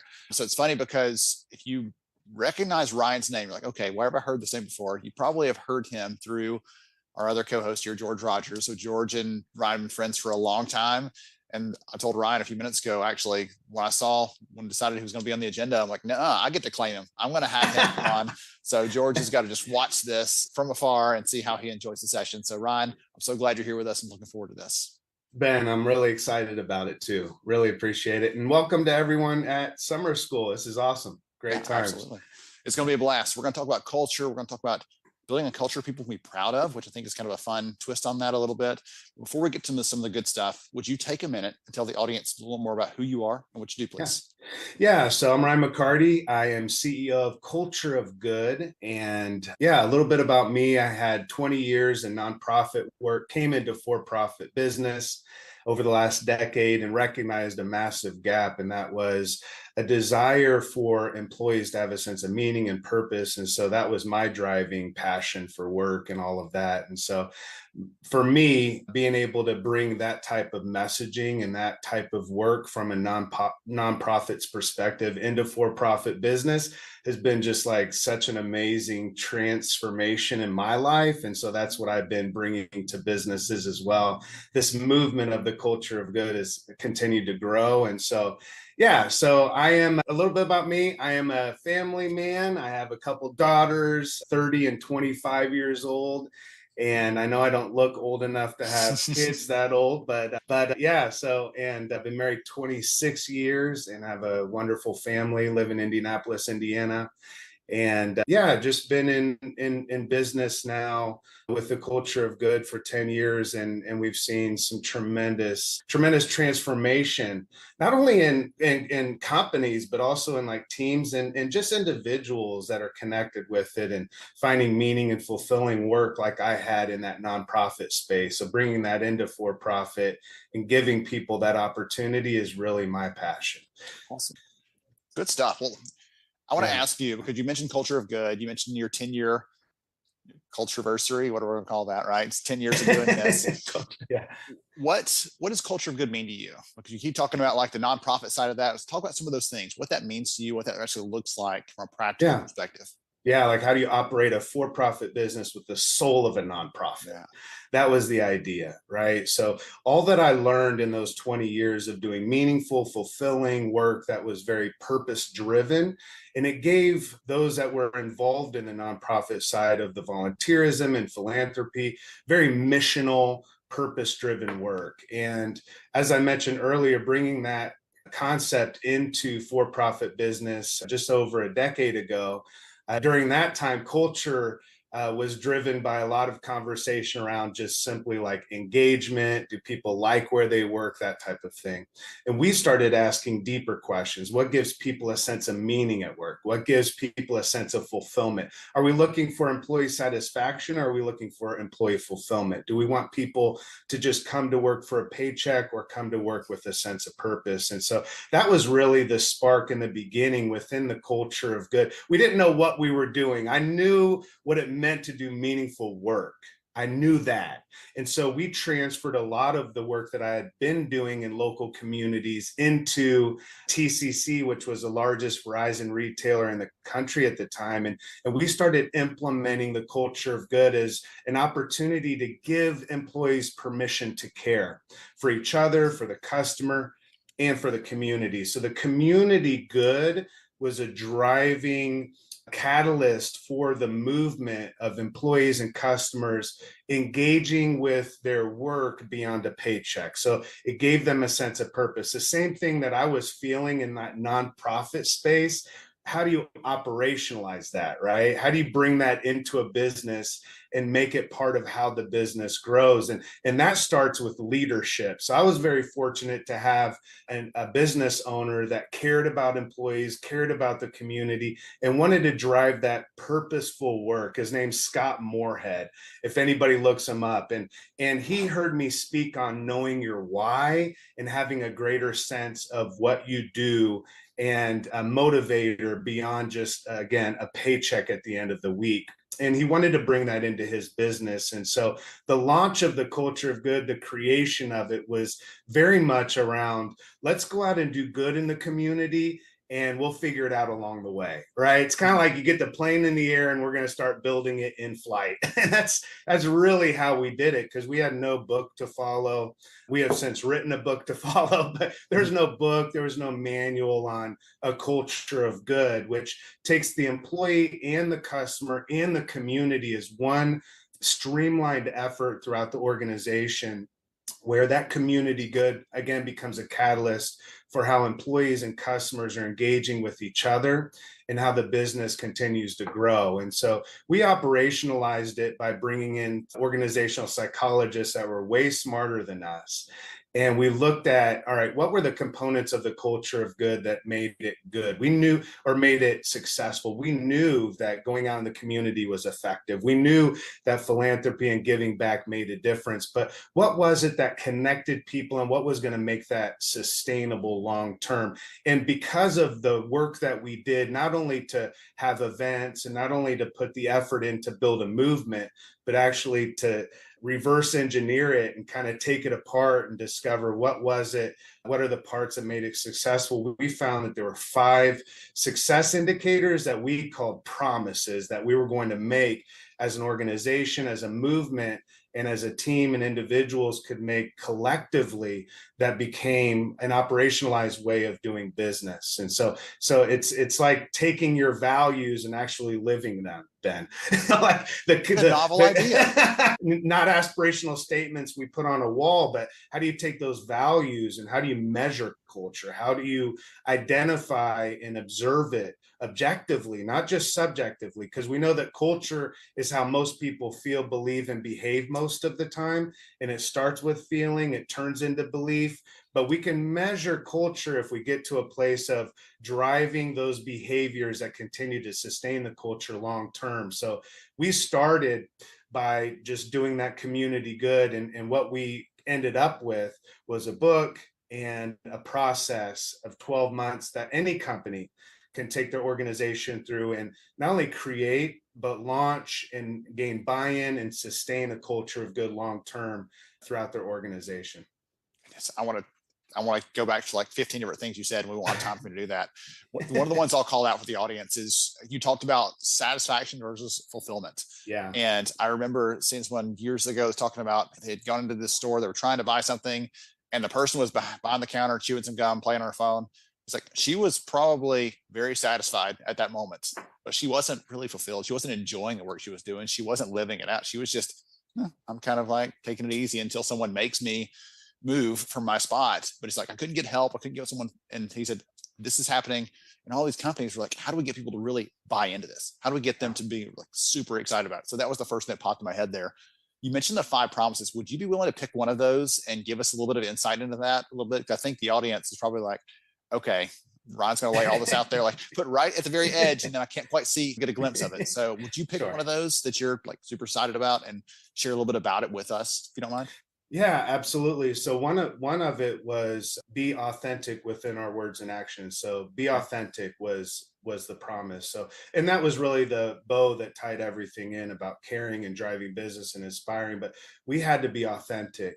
So what we know, and you're aware, Ben, that anytime we're just adding new programs, whether it's culture, engagement, appreciation, a lot of those things feel like the flavor of the month. Mm-hmm. So when we talked about our values or success indicators, we called them promises. So one of the promises is that we're going to be authentic with our words and actions. In other words, if we say we're going to do something, we're going to back it up. It's all about consistency. So one of the indicators that employees over and over said to the organizational psychologist through not only surveys, but one-on-one interactions and interviews was that the culture of good was authentic. They not only saw leaders making promises, they saw that the leaders were backing it up with their action. They were not only bought in from a concept perspective, but leaders were showing up to these events. They were bought in. And I always like to say, Ben, that our team members will never embrace what we don't first embody. So authenticity within a culture of good is key. It's crucial because we understand that if you just launch a new program in an organization, it's met with skepticism and distrust. Is this the next flavor of the month? Is this something else they're throwing at us because they want us to be more productive? This was very authentic to, we want to do the right thing because it's the right thing to do. We want to do the right thing by our employees, our team members, our customers, our clients, vendors, and also the community. So where we do business, we do good. You brought up the difference between employee satisfaction and employee fulfillment. I like to say employee fulfillment is the new employee engagement, because employee fulfillment speaks to a deeper motivator. We can be motivated by the freedom of chewing gum and twirling our hair at a gas station and feeling satisfied, right? But we're motivated by either pain, pleasure, or things that are intrinsic within us, right? Those things that are motivators that are deep in our soul. We can have ideas around pleasure. So I might not want to go to the luncheon at work until I find out there's a birthday and they have chocolate cake. I'm like, I'm motivated now. I'm showing up. Is there for it, ice cream? right? That's all I want to know. Is there ice cream? That's it. But if I find out there's someone there that's causing me issues, I'm now motivated not to go because I'm trying to avoid pain. But when there's an intrinsic motivator on the inside of us, when there could potentially be people at the party that I could sit down with and make a difference in their life, if I could share some of that cake, whatever. Within this analogy, we have a different motivator there. I'm motivated to look beyond the pain and pleasure because I want to make an impact. And I believe, and I've seen it for the last 3 decades as I've led within nonprofit and for-profit work, every single one of us wake up motivated by wanting to discover meaning and purpose in life. How we bring that into our businesses, how we bring that into our companies, it has to be authentic. We can't just add another program, try to staple culture onto the side of our business, or try to just do good as a secondary impact that we make as a company. We want the good that we do for employees, customers, and the community to be a part of everyday life for the business, for how we interact with each other, with our peers, with the customers, with the community, but people know whether it's authentic or not. And if you have real authentic leadership, a leadership culture, that's the beginning stage of what we can build a culture of good on. So authenticity is huge. One of the other things you said earlier was giving them permission to care. I think that's a really, really awesome way to put that. Again, I'm like looking at my notes. I'm taking a lot of notes over here, buddy, in case you can't tell. I'm soaking this in. One of the things I want to ask you is, I want to channel my inner George Rogers here for a second. How do we make culture? Because I'm sure someone's already put this in the chat at some point in the session, like, culture fit. That's the disguise for bias and stereotyping and things like that. How do we make culture more inclusive and less exclusive, if that makes sense to you? Like, how do we use this as a tool to round out the people that really care about the right values, the things that align with us as an organization, and make sure we're not using it just to keep certain people out or push people away? Does that make sense to you? I'd love to hear your take on that. Well, absolutely. And I don't think there's a how to, it's a who to. it's okay. well, because there is no process to that. You have to have good heart. You have to have leaders that have a good heart, that are inclusive people.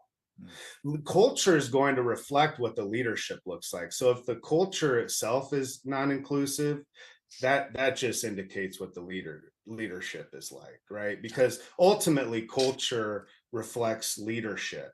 You've been in companies, Ben, or organizations where it was a healthy culture until one toxic leader came in, and what happened? Became a toxic culture many times, or they had to kick the toxicity out, right? Because it's like a poison.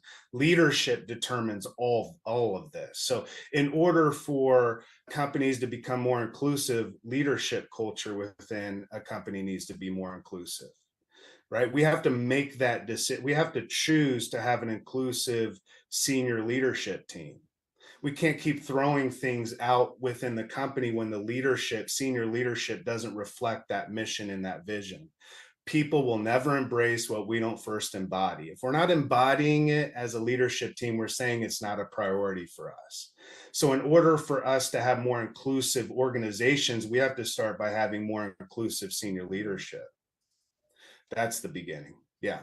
That's a great answer to that, by the way. That's an awesome answer. That's what I mean. At the end of the day, Ben, you know it and I know it. Programs don't matter. When a leader, when a CEO, an owner, a senior leadership team says this company will be inclusive from this day forward, guess what happens? It becomes more inclusive. It's interesting. that you bring up that perspective on it, because one of the things I've said more in the last year is we can decide anything as a leadership team. We believe in flexibility. All right. We believe in work-life balance. We believe in an inclusive culture, any of these kinds of things, whatever we say from a top level perspective. But when it gets down to that relationship level and I see, oh, Ryan said that, but look at how he's acting. Look how he's living. Look at the decisions he's making. Sorry, I'm picking on you, Kashir. No, yeah. I see something that doesn't connect with what you're saying, and that gap there creates all kinds of frustration. Creates this again goes back to the authenticity piece, I guess, a minute ago you started off with. So I really think that's really powerful. Okay, so if the audience here wants to know about the work you're doing, again, you mentioned the book, there's lots of good stuff around the culture of good that I want to make sure they are all exposed to. So what's the best way for them to connect with you, learn more about your work, all that kind of stuff?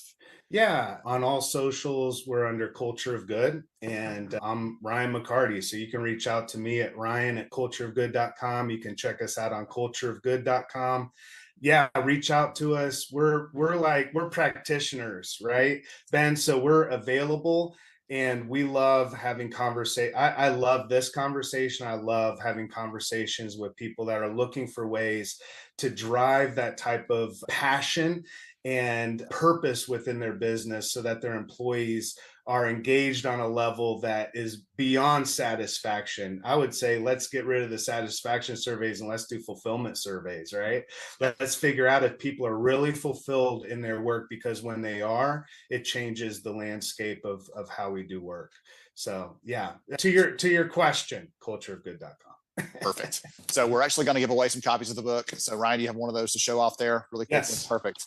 So we're going to give some copies of that book away right now. For those of you who are excited, who have had a good takeaway from this session, we're going to look at the chat, see who's chiming in, and get a list of those people. We'll share that at our next break when we're talking about award winners and such. So chime in if you learned something useful from this session, your big takeaway, whatever else. We'll grab some of you that are chiming in that this was a valuable session for you and make sure we give those books away so they go to a good home, help you build that culture of good in your own company and your own community as well. So Ryan, I know that you and the team are actually working on an upcoming certification class, and you had told me y'all are willing to offer a discount for the summer school folks here if they're interested in attending that. Would you share more about the details there, please? Yeah, so we have a 2-day training coming up for anyone that would like to build a culture of good in their business. So it's a 2-day lifetime certification full of workshops, tools, tactics, and processes that are really tested over time to be able to launch and create, build, and sustain a culture of good in the business. And so each training includes a champion playbook. Normal price is $1,000. And you're able to follow that playbook and have all of those tools available to you for a reduced price of 30% off if you're a part of summer school. And so, yeah, so if you go on to cultureofgood.com, you can fill out the registration and put COG30, that's COG30, and we'll know that you're from summer school. And thanks so much, Ben. Thank you again, Ryan, for joining us. I appreciate you. Thanks so much, Ben. Appreciate your time. Absolutely. To everybody else out there, hang tight for more summer school coming right up. All right. Hey, everybody. Welcome back. And lots of good comments, lots of good sharing during this last session. Ryan had so many good things to say, and I loved it. I enjoyed it so much. And again, I told you, he's George's longtime friend. So I got a chance to build some relationship there, and I'm just a huge fan of what he was sharing. Serena just said a minute ago in the chat that here's when talk that passionately about building a positive culture was a big benefit for her. And so, Serena, I'm right with you. I really appreciated hearing Ryan share those things. Let's do some giveaways. Well, we've got a few minutes here before we dive into the latter portion of the day. And yes, George, stall for a second while I get this giveaways ready. Stall for a second. Listen, I have a great love for Ryan. He's my brother. We do a lot of work together. Obviously, same heartbeat as well. There's a lot of comments that really stuck out, and one of the things I think everybody's saying is, man, authenticity is the word of the day. Being authentic, be authentic. Hashtag it. Let's go ahead and get a trend and be authentic. Yes. as the word of the day. And I think it really matters as we continue to do this thing we call life, and we're leading and impacting people and organizations and the community as well. You have to be authentic. You got to be the real you. This fake, this cover up mask portion no longer works. And so I'm a believer of culture good and what it does and how it impacts organizations. And the key is obviously you got to be authentic. The thing about Ryan is that same demeanor you see right now, many people don't know that he had a bad day before he was meeting with you on this Yes. session, but his heart is still his heart, and it's very genuine. So I'm excited for everybody to meet my other friend besides Ben. Yeah, there we go. Two men in my life that has impacted me in this space. Awesome. Well, good stuff. So Build a Culture of Good. It's the book we got here sitting behind us. So we have 20 of these to give away right now. So I'm going to flash this up on screen. Take a screenshot of this. I tried to grab everybody who I saw that was commenting in the chat, who was sharing, some of you on YouTube and Facebook as well. Pay attention here. Grab a screenshot. If you see your name there, it's got the contact info. So reach out to Jessa at lhra.io. She's the one helping me coordinate all the people who have won the dozens and dozens and dozens, maybe hundreds of people who are winning things this week at the event. So she'll help me keep it all straight. So ping her, let her know what you want. This is for the Culture of Good book. So this is my banner's hiding out on top of the screen there. There we go. So Culture of Good book is what all 20 of you have won a copy of that. So grab your name, grab a screenshot of that if you need to, ping Jessa, and she'll get you a link that you can submit so we get your address and all those things to mail it out directly to you. So make it very easy on me and on all of you to do that. So congrats to the winners here. We have a bunch of other stuff to be giving away at the last break today towards the very end. We'll have Teresa come on live with us. That's the plan anyway. So Teresa's from Quantum is going to come on live, help us wrap up the day and talk about some of the big takeaways, the big themes, the things that she's been alongside you learning from the event. We'll do some giveaways at that point as well. So stay tuned. We have notebooks, shirts, other books, some Steve Brown books as well. It's his new book called HR. I was like HR Unleashed, I think it's called. I should know that off the top of my head. HR Unleashed. Yes, I was thinking HR Rising. That was the second book. His brand new one's coming out very soon, HR Unleashed. And so he's giving away a couple of copies of that as well. So we'll have all of you getting those things. I think we're good. I think we're going to dive right in. I don't want to take any more time if we don't need to. We have one more. We have a session coming up here from our good friend. Looking back on my list here. Good friend, Kamaria Scott. Okay, so this is an interview George did with Kamaria. She is a treasure. She's a blast. You want to give them a quick overview of what they're going to hear in the next few minutes? The conversation is really about, connecting in people and managers and how to have that relationship. Kamaria does a great job really of simplifying the process and really, in all honesty, just being human, being authentic. Okay. But that's just the case. And I don't want to take too many nuggets because she gives away a couple of good key principles. And one of my favorites at the end is that we do a little role play. I'll leave it to that. A little role play that gives you some true strategies that'd be beneficial for you. Awesome. So, Kamaria, I appreciate you, my friend. I've seen you in the chat already, so I know you're here. If any of you are leaders saying, man, I just wish I could get along with my managers better. Yeah. I wish we could really empower them, enable them to be more capable. We don't know what the issue is. We know there's some kind of friction there. That's what she does 100%. That's all she does. So she runs a podcast called Manager to Manager, but she also just helps us translate HR speak to manager speak and really enable them. So it's a ton of fun. And again, I had to trade off some of the sessions this year and gave George that one, even though I love Kamaria and appreciate her so much. So let's learn from her. Here we go. For joining again in this session. I have a wonderful guest that I'm excited about, who's become a friend of mine, and I'm so excited about y'all getting to know her and her bringing some value to you today in this session. So without further ado, I want to welcome Kamaria Scott.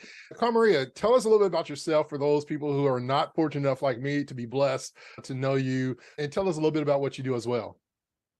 Well, thank you for having me, George. I am very excited. So yes, as George mentioned, my name is Kamaria Scott. I am the founder of Anetic. That's a boutique consulting firm that helps organizations leverage their people leaders as partners and helps them to lead engaged, healthy, and high-performing teams. So I do all things leadership, learning, change, and culture within an organization. I'm also the host of the Manager Podcast. I like to tell people, just like that guy who is the hair club president, I'm also a people leader myself. So a lot of what I share is from personal experience of being a people leader and in HR and helping to combine those experiences to help us work together better. So awesome. So I really want to dive into this conversation because I know that the audience, there's a lot of people that's been where you have come from, right, on the HR side of things and people management spaces. And one of the things that I've learned in conversation and in discussion is that oftentimes we create programs, processes, and things that we want to be executed. And like many of us, we have people out there that says, George Camaria, I'm a manager and I feel like my company just threw me in. What should I do? Like, where do I start? I'm here, but I don't know where to start. What would you suggest and advise? What are some of those topics that you would get onto?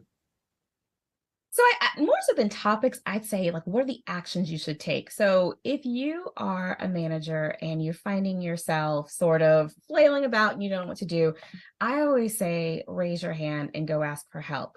So find your favorite HR business partner. And I'll just tell you again, from my experience as a manager, what I would always do is I would make a friend in HR. I'd have somebody in learning. I'd have an HR VP. I'd know somebody in compensation. I made friends with all of the important people in HR so that when I had a question, I needed direction, I had someone to ask. And I think building that bridge between HR, who really is, I think we all really want to help our managers be successful. Building that bridge is an important step because there's so many things that we do that are subjective, that really there's no plan for whatever it is. It's kind of a thing that's happening. Having the right people to go to, knowing the questions to ask is a surefire way for any manager to be successful. That's awesome. You have and I want to focus maybe in the next 5 or so minutes on this because I believe the 3 tiers that you really set up can be fundamentally beneficial to those. And I really want to kind of dive into that because I know that there's going to be some benefit that you use a 3-tier process. Let's dive into that, share a little bit about what that is. And then I want to break it down individually to give a little bit more value as well. Absolutely.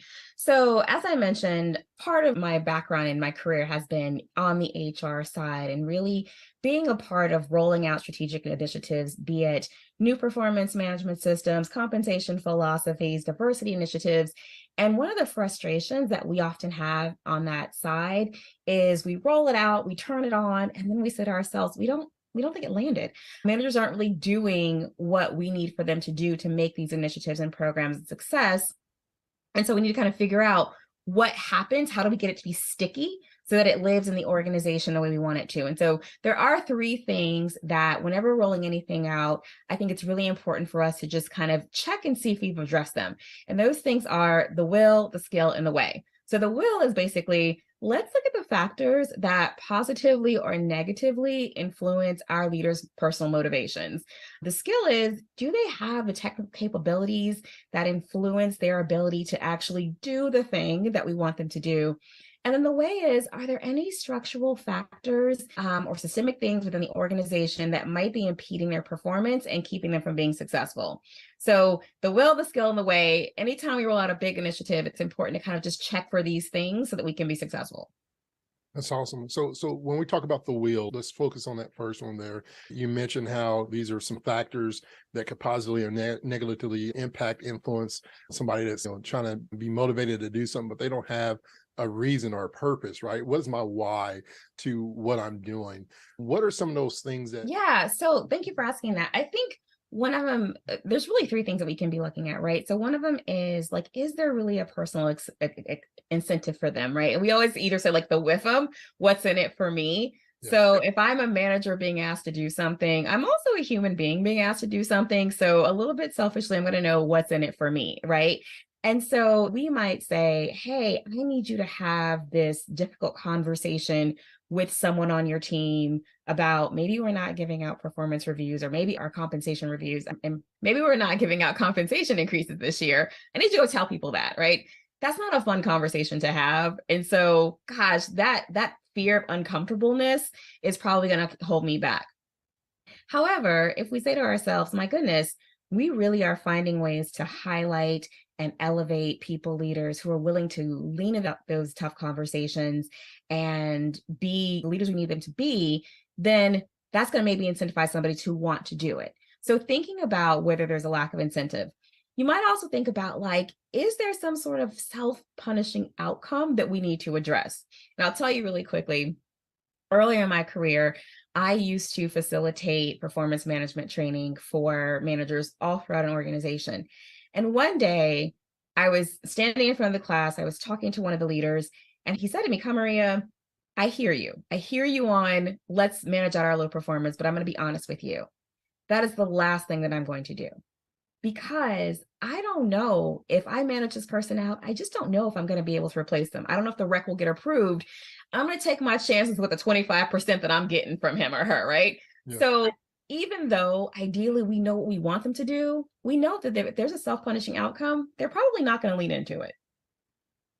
So true. You mentioned the incentive portion of it. And one of the recent stats that my good friend Ben in the talent acquisition research study that came out is that people that don't have a growth plan, right? There's no sense of growth development. They're saying, listen, I want more money. If I'm not going to be able to have a growth plan within this organization, then I want to be paid at a higher rate than norm. So that incentive is so important. So that's awesome. The wheel, understanding those factors that are going to come into play, whether that's financial, whether it's mentally and emotional, we can throw all those different things that could cause people to lose that motivation. Let's focus now on the skill portion of it. So now I understand that there's some positive, negative things that can influence my motivation and or desire to do something. What about the skill? When you talk about the technical capabilities that can influence somebody's ability to be able to maximize and be able to perform a task, what are some of those things that they may struggle with as well or not feel comfortable doing? Well, there's a couple of things, right? I think when we think about what makes a good people leader, I always say it's balancing the relationships and results that we need to get the work done. And so there are some people that inherently are stronger in relationship building, but there's also some people that are stronger in the results, the outcomes, the tactical things that need to get done.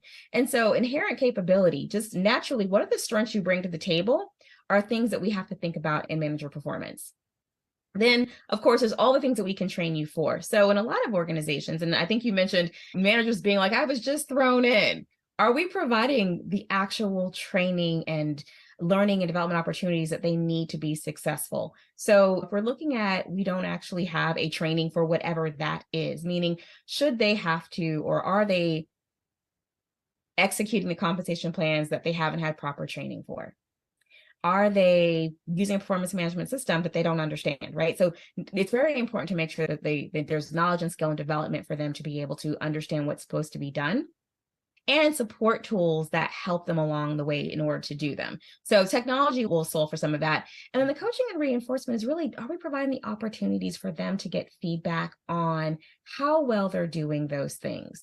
So quite often, and this is a good question for all of us listening, how often do we give managers feedback on their performance as a people leader? So not necessarily the widget they built for the organization, but how they're actually leading their teams. Are they being recognized for it? Is there a way for them to get help if they need it? So those are kind of some of the skill components for us to be thinking about. Let's dig a little bit into that. And I notice here, you're kind of like me and I'm loving it. There's 3 pinpoints to each one. With the wheel, you said the lack of incentive, competing priorities, self-punishing outcomes. With the skill, you focus on the inherited capabilities, knowledge and skill, and coaching and reinforcement. We talk about training, developing, getting people better. The way, what are some of those structural factors within the organization? So the way, role and clarity expectation of being really clear on what good looks like, supporting technology. So do we have the things in place to help me do what I need to do? And then work systems and processes. Is there a way for me to get that work done? And so I'm going to give you a little example. So role clarity and expectation. I think McKinsey did a study or released a white paper just a few weeks ago where they talked about middle managers and where they spend the majority of their time and where they thought they should be spending the majority of their time. And so they said they spent maybe 19 to 25% of their time on people leader responsibilities. And then they spent the rest of their time on admin things, tasks, being individual contributors themselves. And if you contrasted that against where senior leaders said they should be spending their time, where they had the most value, there was a gap there because they were not spending enough time in the people leader responsibilities. So being really clear on what should our managers be doing? Like, what does it look like from a time perspective, from a behavioral perspective? So everyone has the same view of what good looks like is really important. Supporting technology, I think we can all say we've been in situations where we don't have things that are at our fingertips. Let's make sure we fix it. And then lastly, like the work systems and processes, a lot of times managers are unaware or the processes aren't in place. We think about developing people, and some people will say, I do want to develop my team. But the reality is we actually haven't built in career pathing, right? We haven't built in the mechanism for me to use to be great. I'm sort of figuring it out on my own because it doesn't actually exist. So thinking about those types of things are really important. Yeah.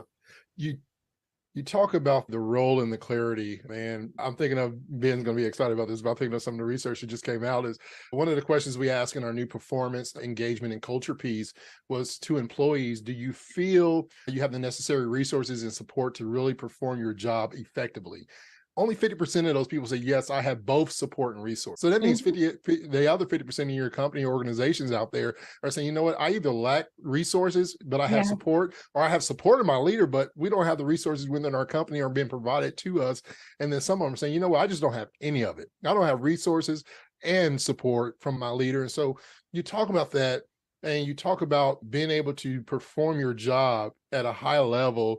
And then also knowing your role. That was another question, is how well do you understand your job responsibility and performance expectations? Almost 37% of the employees said, I don't understand my expectation or understand them. One of those two, they're falling underneath the cap. And so making sure that we are clear with the expectations and really providing that support. And we're seeing, again, technology coming into play with that as well. One of the questions I want to ask you that's popped up as well is for people to say, the question is, I have people who aren't performing, but I'm not sure if it's because of training or because of attitude, right? Is it because of the training? And is something, because for me, I'm a very visual person, Maria. I want to see what you want me to do, whether it's a video, whether it's hands-on. But some people don't speak that language, right? So the training may be good and beneficial for some, but what works for you and what's easy for you may not be easy for me. And so how do we as leaders determine, is it training or is it attitude? How do I figure that out and what should I do next? Well, I think if we're talking about people leaders, right, we're talking about our managers and not being able to get them to do the things we need to do. I think one of the things we can do is ask questions to get to the right, figure out kind of the root cause, because some things are will, right? And some things are skill. And I think that's when we talk about attitude or we talk about training, those are will and skill, right? So do I want to do it? Do I know how to do it? And I think there is a sort of a diagnosis process that you go through to try to figure that out. And that's really just a lot of questioning, right? So you might ask, okay, has this person been to training? You might then say, well, let me look at the training. Does the training cover what exactly they need to be doing? Did we ask them at the end of our training, if we looked at our results and we said the confidence level of people once they were able to finish the class, their confidence in being able to do whatever we asked of them, was it high and then it went down? Because that tells us there's a transfer issue, right? There's a training transfer issue. Yeah. So you almost have to be like a sleuth and a detective to try to figure out the answer, but you can't do that without communication. Going to the source and saying, let's talk about what we're seeing. Help me understand the barriers that you're facing.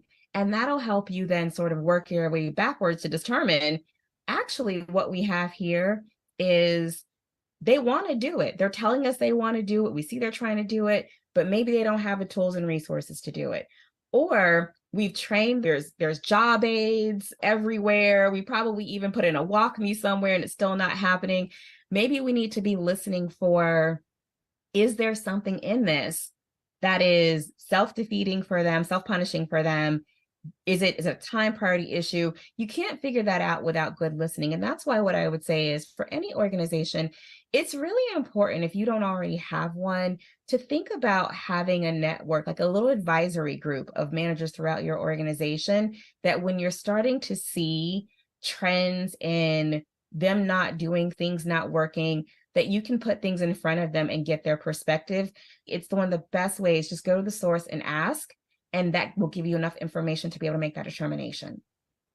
Awesome. So I want to do something. I want to practice for all those that are out there that are like me, that's like intrigued. And I'm sure there's many people, and I'm seeing some people in the chat that will be throwing out these type of scenarios. Let's practice. I'm bringing you in to coach or consult to do what you do, right? Yes. And this is my issue. And we see this a lot in HR. I've heard it. I've been asked about it. And I'll just take on this question and say, hey, let's practice and role play a little bit together. Walk me through Okay. this. Help me out. Call Maria Scott. Help me, Yeah. right? I am hoarding talent. I know it. Like, I got good people on my team in the organization. And this is something that a lot of people out there can relate to. They hoard talent and won't let go of their top performers. What do I do? It's hard for me to let go because of like there's so many things. Yeah. Coach me through this, please. Let's coach you through it. So I'm gonna probably set us up, because if we're on the HR side here, right, we know that our intent is we want to move people through the organization, and we want for them to feel like there's opportunities for them to grow and take on their responsibilities.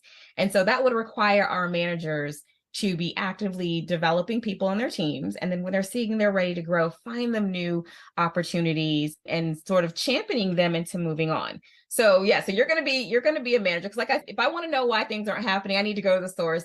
So George, you're gonna be a manager that I'm just gonna chat with, and we're gonna see how this goes. So George, we are implementing, I'm just gonna ad lib here. So we're implementing a new hypo rotational program. And so we know we put your person in there are people on your team that could be in that program, but they're not. So I just wanted to talk with you. I want to hear your concerns. Talk to me about if are there hesitations that you might have. First off, the investment that I've placed in my team in developing and growth personally, outside of what the company provides or lack thereof, is a concern about replacing any key person from my team, along with the outcomes that if they are selected, I lose a good person that's doing a great job. How do I fill that role? What is the time that's going to take for me to fill that role? And in that time, who's going to have to do those duties and responsibilities? Do they lie on myself, which means I'm sacrificing more time doing what I need to do, and or I'm working more for same pay? Okay. So you gave me a lot. And I mean, we know that managers may not give us all that, at once, but if we're listening, right, you unpacked quite a bit. So what I heard you say was, first and foremost, I've developed so much, I've really groomed this person to be great at their job, right? And so they are a key player on my team that helps me to get things done. So I'm nervous about letting go of that. Then I heard you say, gosh, if they're not here to do the work, I may have to do the work. And so I'm feeling uncertain that there's going to be a replacement for this person. And then I also heard you say that, gosh, I'm not even sure if there is a process for how we're going to get this person in, right? So there's all of these uncertainties. And this is, and you did a fantastic job, right? This is what a lot of our managers feel in situations like this. And so we have the best of intentions. We're thinking about that person, that employee who we want to move on, but we got to take it one step further and say, now, how does this impact the manager? Because even though we want them to be altruistic, the reality is they're humans, just like everybody else. And so how do we then say, yes, we know that the process for getting that requisition has been ironed out. So all my talent acquisition friends, you're on deck, right? Yes, I know that we're gonna also find them somebody who is comparable or have a system in place. And I'll tell you, I was in an organization that I worked in years ago. We were sort of in a hypo program, and one of the things that we developed was skills matching. And a lot of us now are using programs that are focused on skills that help to basically identify skills, competencies, and levels of proficiency. So thinking about, if you're asking people to swap out, that you're really clear about or have a way to identify the skills of people that are coming in, so that manager feels that they're getting somebody comparable, right? And then how do you help them then with some of the expectations during the period of that gap? So that role play gave us a little bit of, and I won't even steal your thunder, but from what we talked about, what did you hear in the conversation and your answers that you gave me? Yeah, I'm going back in my head and I'm thinking, all right, we talked at the end, I obviously acknowledge the will part of it, which is the lack of incentives and somewhat of a self-punishing outcome. If I lose somebody, I'm gonna have to be the first one that's jumping in to that fire of picking up that expectation. And part of that is because of my lack of trust or faith in the system and process that's working, because ultimately my division, my department, we probably have the own system, and for many HR people, they are the system in the process. And so not only are they taking on more responsibility, they're actually doubling up on their work. on that standpoint. And so, yeah, there was a light bulb on there for sure. So I hope that was really beneficial for a lot of people to understand how the wheel of skill and the way really comes into play on a lot of those things. Carl Maria, she's going to give you her contact and way to connect. I know that you had a one pager that can process what we just went through that you have for everybody, but take us away, one last thought, and then also share with us how people can connect with you. Absolutely. So what George and I just did there was a little bit of listening, and many of you have processes in place. You're using employee engagement surveys. You might be using on-demand, always on call surveys. Make sure you have something specific that you're asking of your managers to understand their experience with the things that you are creating, right? That closing the loop on that, creating that two-way communication is going to be your best friend. And then co-create with them. So all the things that George and I talked about, having, as I said before, just a little advisory of managers or people you can pull in as you continue to develop things for them can help you kind of head some of these things off at the pass before they become issues, or at least bring them to light, because you may not know that they're issues for your managers. So, make sure your listening is robust. Use your managers as resources for co-creation, and it will really help you to bring things to life. And if you'd like to reach out to me, I love people. There's only 3 Kamaria Scotts in the whole United States. So if you go to LinkedIn, though, I'm the one that's literally like the LinkedIn hashtag Kamaria Scott. You can find me there. And then I invite you to visit me on my website, eneticlps.com. That's where you can find the handout, and you can send in a message through the website. Awesome. Thank you so much, Kamaria. As always, it's an honor and a pleasure, and I'm grateful to know you and call you friend. Now to the next session. Ready. All right. Goodness, Kamaria, appreciate you, my friends. Everybody loved the session. I see you getting like friends, like literal friend requests. Will you be my friend in the chat here? So you know that was a great set of comments. And to all of you out there listening in, I told you it was really focused on the role play. Did surprise me, by the way. It really was focused on helping us to help our managers. And she has that lens on that to help us figure out how to do it right, how to do it well. And that's what she spends her time on 100% now. So ton of fun. Role play. That was really well done. You know, it's a challenge because it was spontaneous one. Yes. And then although there's some things prepared in my mind, you never know how she's going to lead and guide you. Nope. And it goes a different direction. And so it was able to, she really enlightened me to open my eyes in a different perspective, because we always have our way. But what is the way? The way is what's not necessarily best for me, but what's best for us as a team that benefits the organization as well. And so that was important. I appreciate Kamaria as always for that little challenge there. Awesome. It was great. Good stuff. It was. Proper amount of stepping on the toes was done there, I feel like. All right. Just not the shoes. Yes, just don't step on the shoes. Don't start on the shoes, George. We'll never get to the next session. All right, we have one more session today. So we've had all this great conversation around culture and everything else. And this next one's going to be a little bit of a departure from what we've talked about today a little bit. So we're going to hear from Glenn Hopper. He is a CFO by day. And so he's going to talk to us about how to speak finance, because a lot of us are like, hey, great ideas from today. Awesome ideas from Marie, awesome ideas from Ryan, all these others, like, let's go do this stuff. We need some budget. And how do we get that approved? So you'll hear from Glenn in this session. Here's how you get it approved. Here's how you talk to your finance team. I challenge him a little bit, like, why do you only care about ROI? Right? It's a fun conversation. He'll bring all the ideas for us here. And then we're going to wrap up today with Teresa from Quantum and have her on with us. We're going to wrap up, give away a bunch of other prizes, all kinds of good stuff there. So stay tuned. We've got less than 30 minutes to go till we finish up the day. I am so thrilled for this next conversation, because one of the things that I hear right, on a regular basis is we are trying to get things done as HR leaders, and it's hard to do that. We don't own all the budget. We don't own all the decisions or even all the people.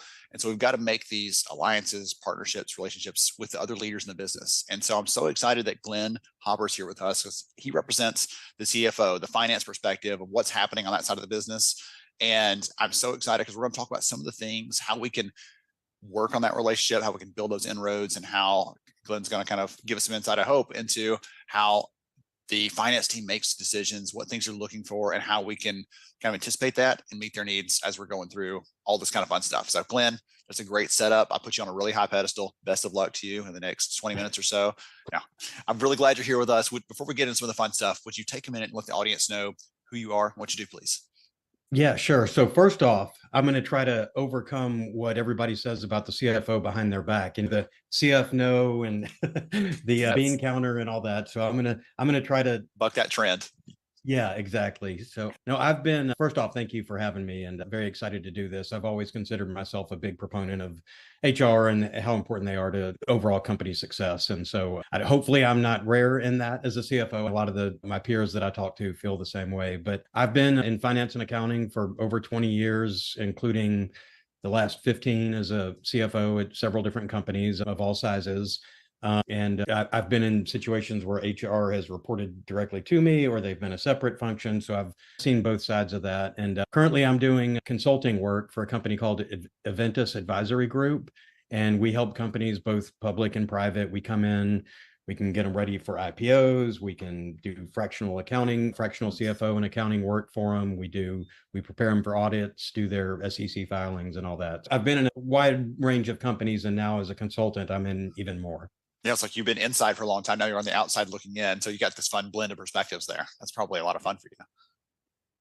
Awesome. Okay, so let's kick this off. So as you have spent your career, as you said, like navigating through finance, through that side of the business, one of the things that I want you to just lay out for us at the very beginning here is if you could give all of our friends here in HR who are listening in one piece of advice to start building inroads, building connections, really interacting with their finance team in a better way, what one thing would you give them if there was nothing else to say? Yeah, great question to kick it off. And it really, I think of myself, and I think most people in finance now, there's been a move in, you could say it's core to the function, but really a lot more attention on it in recent years is data-driven decision-making. So a lot of times finance and accounting people are very black and white, and they want to find a payback and an ROI and all the things that they prove in, whether it's an HR project or marketing and advertising. And I think about projects that come to finance people. We're immediately going to start looking at, well, what's the payback? How can I justify spending money for this? And I think about that old quote about marketing and advertising spend. It's half the money I spend on advertising is wasted. The trouble is I don't know which half. HR has the same issue. Operations has the issue. When you're talking to finance people, I think being able to speak their language, and then conversely, finance people need to also be able to translate and speak back to the department heads from all the different groups. And I honestly think, unlike maybe marketing and advertising, I would say if applied correctly, it's hard to say that any of the money that you spend on HR initiatives is wasted. So I think speaking the finance team's language goes a really long way. And I don't want to dive into the details like out of the gates and just ramble on for 20 minutes, but I do want to say, I think that we can, if you think about things that seem like soft skills or something that's hard to get an ROI on, I could give examples of how we could talk ROI, but think about things that HR does. So employee engagement and satisfaction, how do you put an ROI on that? Branding of the company itself and how you look in the marketplace, talent development, retention, employee wellness programs, just diversity and inclusion, even legal compliance, succession planning, all that. There is a way that you can talk to a finance person about that and talk about how there are financial results from those. It seems like it's easier for someone who's in sales or marketing, to use your example, right? To say, hey, we put this money into sales training and look, Ben is selling 20% more because we paid for this training. Here's the ROI on that. Even large or small, there is a attributable value. But the people side of the business is sometimes hard to, it's a little muddy, right? It's hard to tease out and say, hey, this one change is responsible for whatever that outcome happened to be, whatever that positive financial outcome or the negative financial outcome, whatever the return happened to be. It's hard to tease those things out. You said a couple of times, like speaking the language. Can you clarify what you mean by that? Talk a little about like, here's some verbiage or here's some phrases, or you use this and they're going to say, whoa, like you're welcome to the club, like anything like that you could share that would be kind of insider baseball for everybody.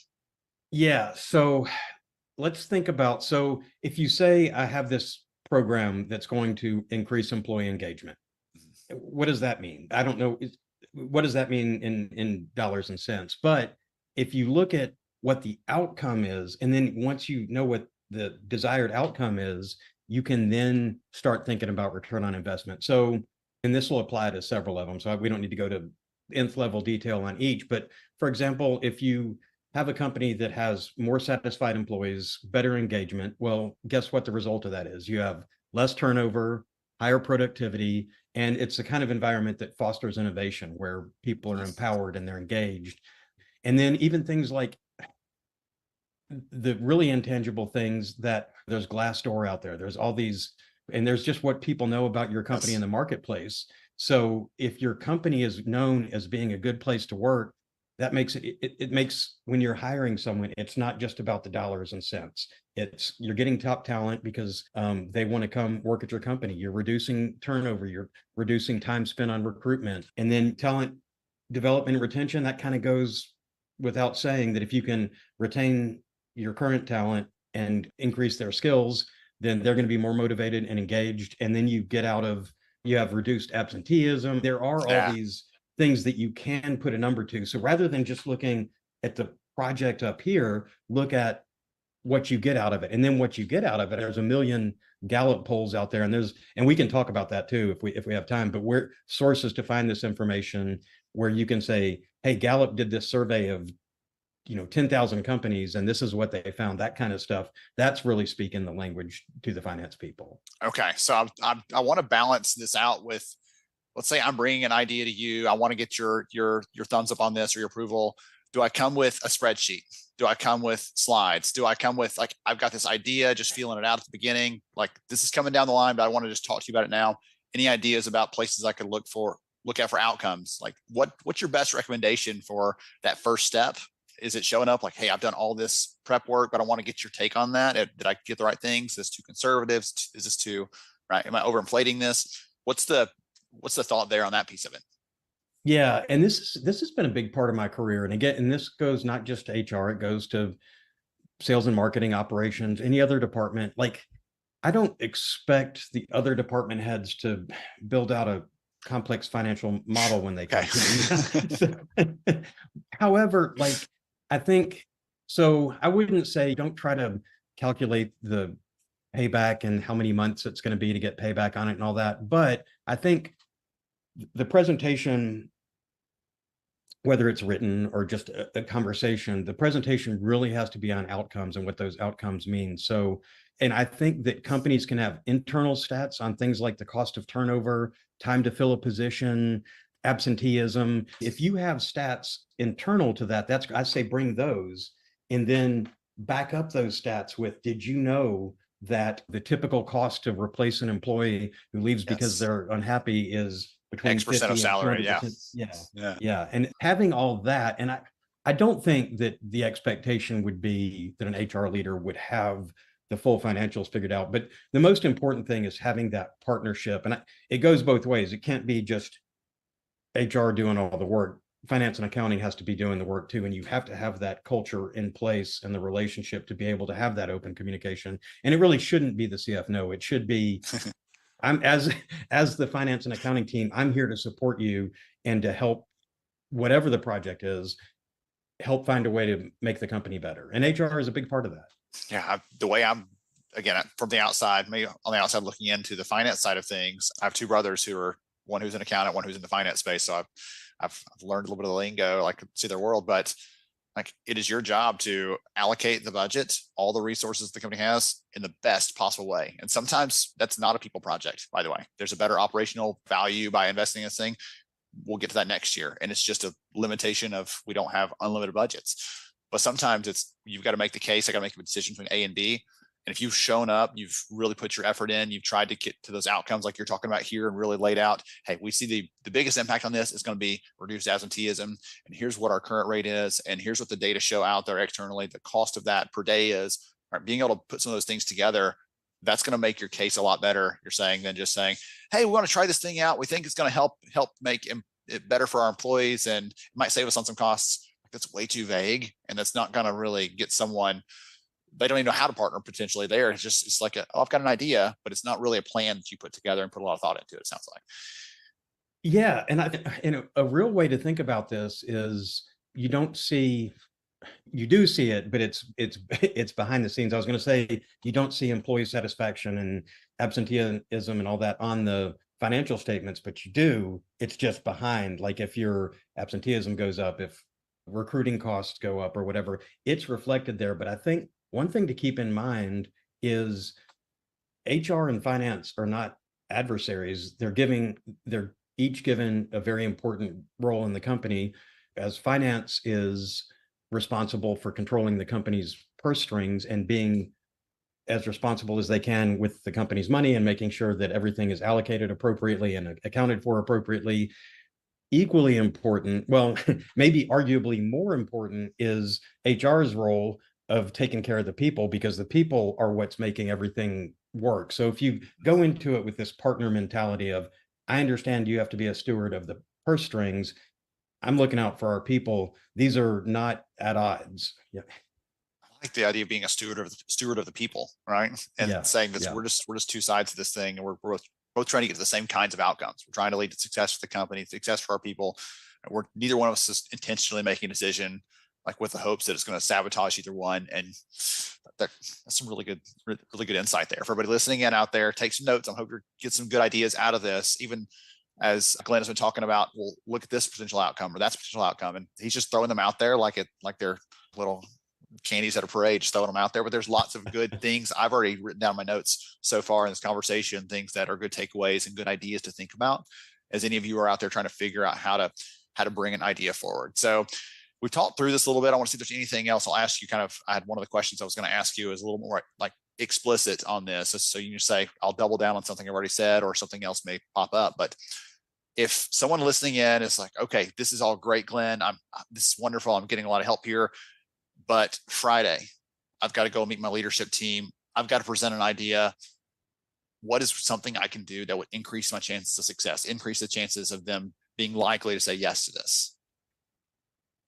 I really go back to start with the end result in mind. Okay. And that end result is going to tell you what to look up to come up with the language that is why it's worth spending money on this project. So whether it's a new training program, a new bonus structure, a new thinking of all the HR programs we can do. Yes.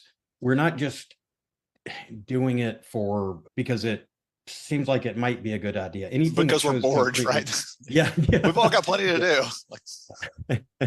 I think so. I talked about data-driven decision making, Yes. and then I also think evidence-based approach to whatever you're doing is like there are companies out there that have a really like a culture that is always going to be people first, and that starts from the top. And I think, and that's great. It's rare. I think it's got to be realistic. It's got to be, we have limited resources, limited human resources, and limited capital resources. Let's figure out how to maximize the use of both. So then it's that trade-off between, okay, this costs something versus, and if we do this, there's opportunity cost, and that there's something else that we couldn't do.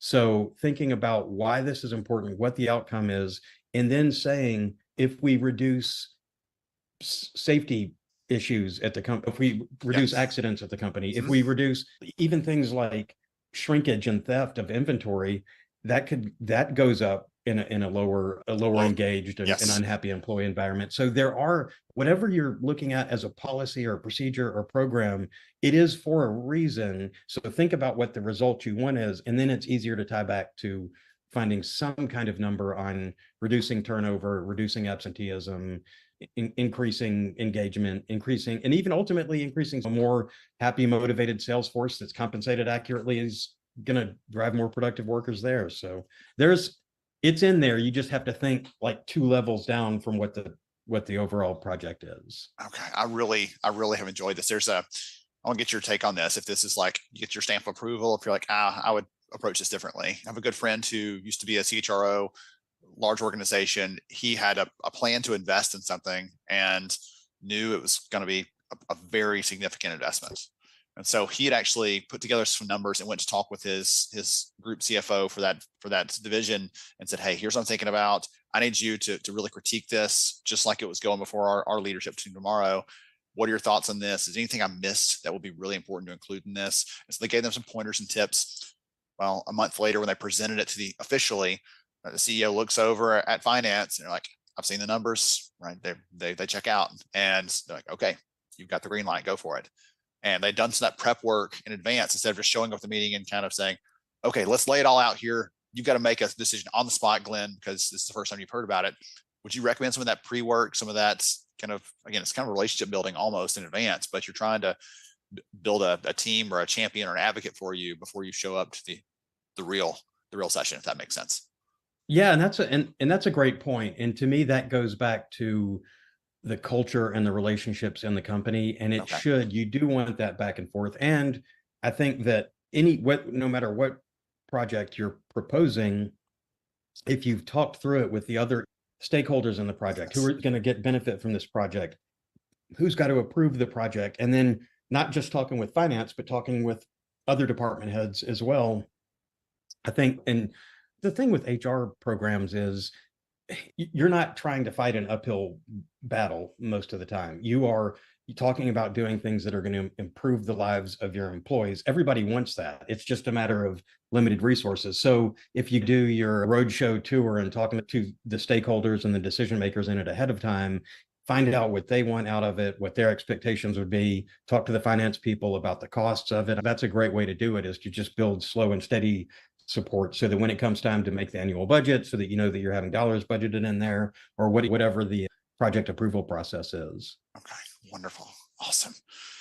All right. So I have actually, in this conversation, I'll make sure to do it in the prep for this before we launch this session for everybody else out there, but you're listening in anyway. They can hear me listening live.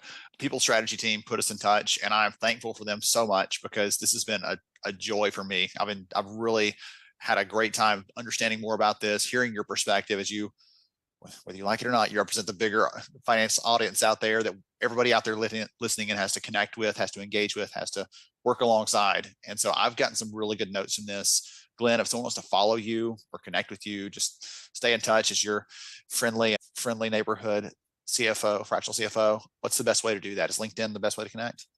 Yeah, it really is. I think I have a Twitter account, but it's like my mom and someone from third grade not that they're in third grade now, someone I was in third grade with are my only followers, I think. And I post about twice a year. So yeah, so LinkedIn is definitely the way to go.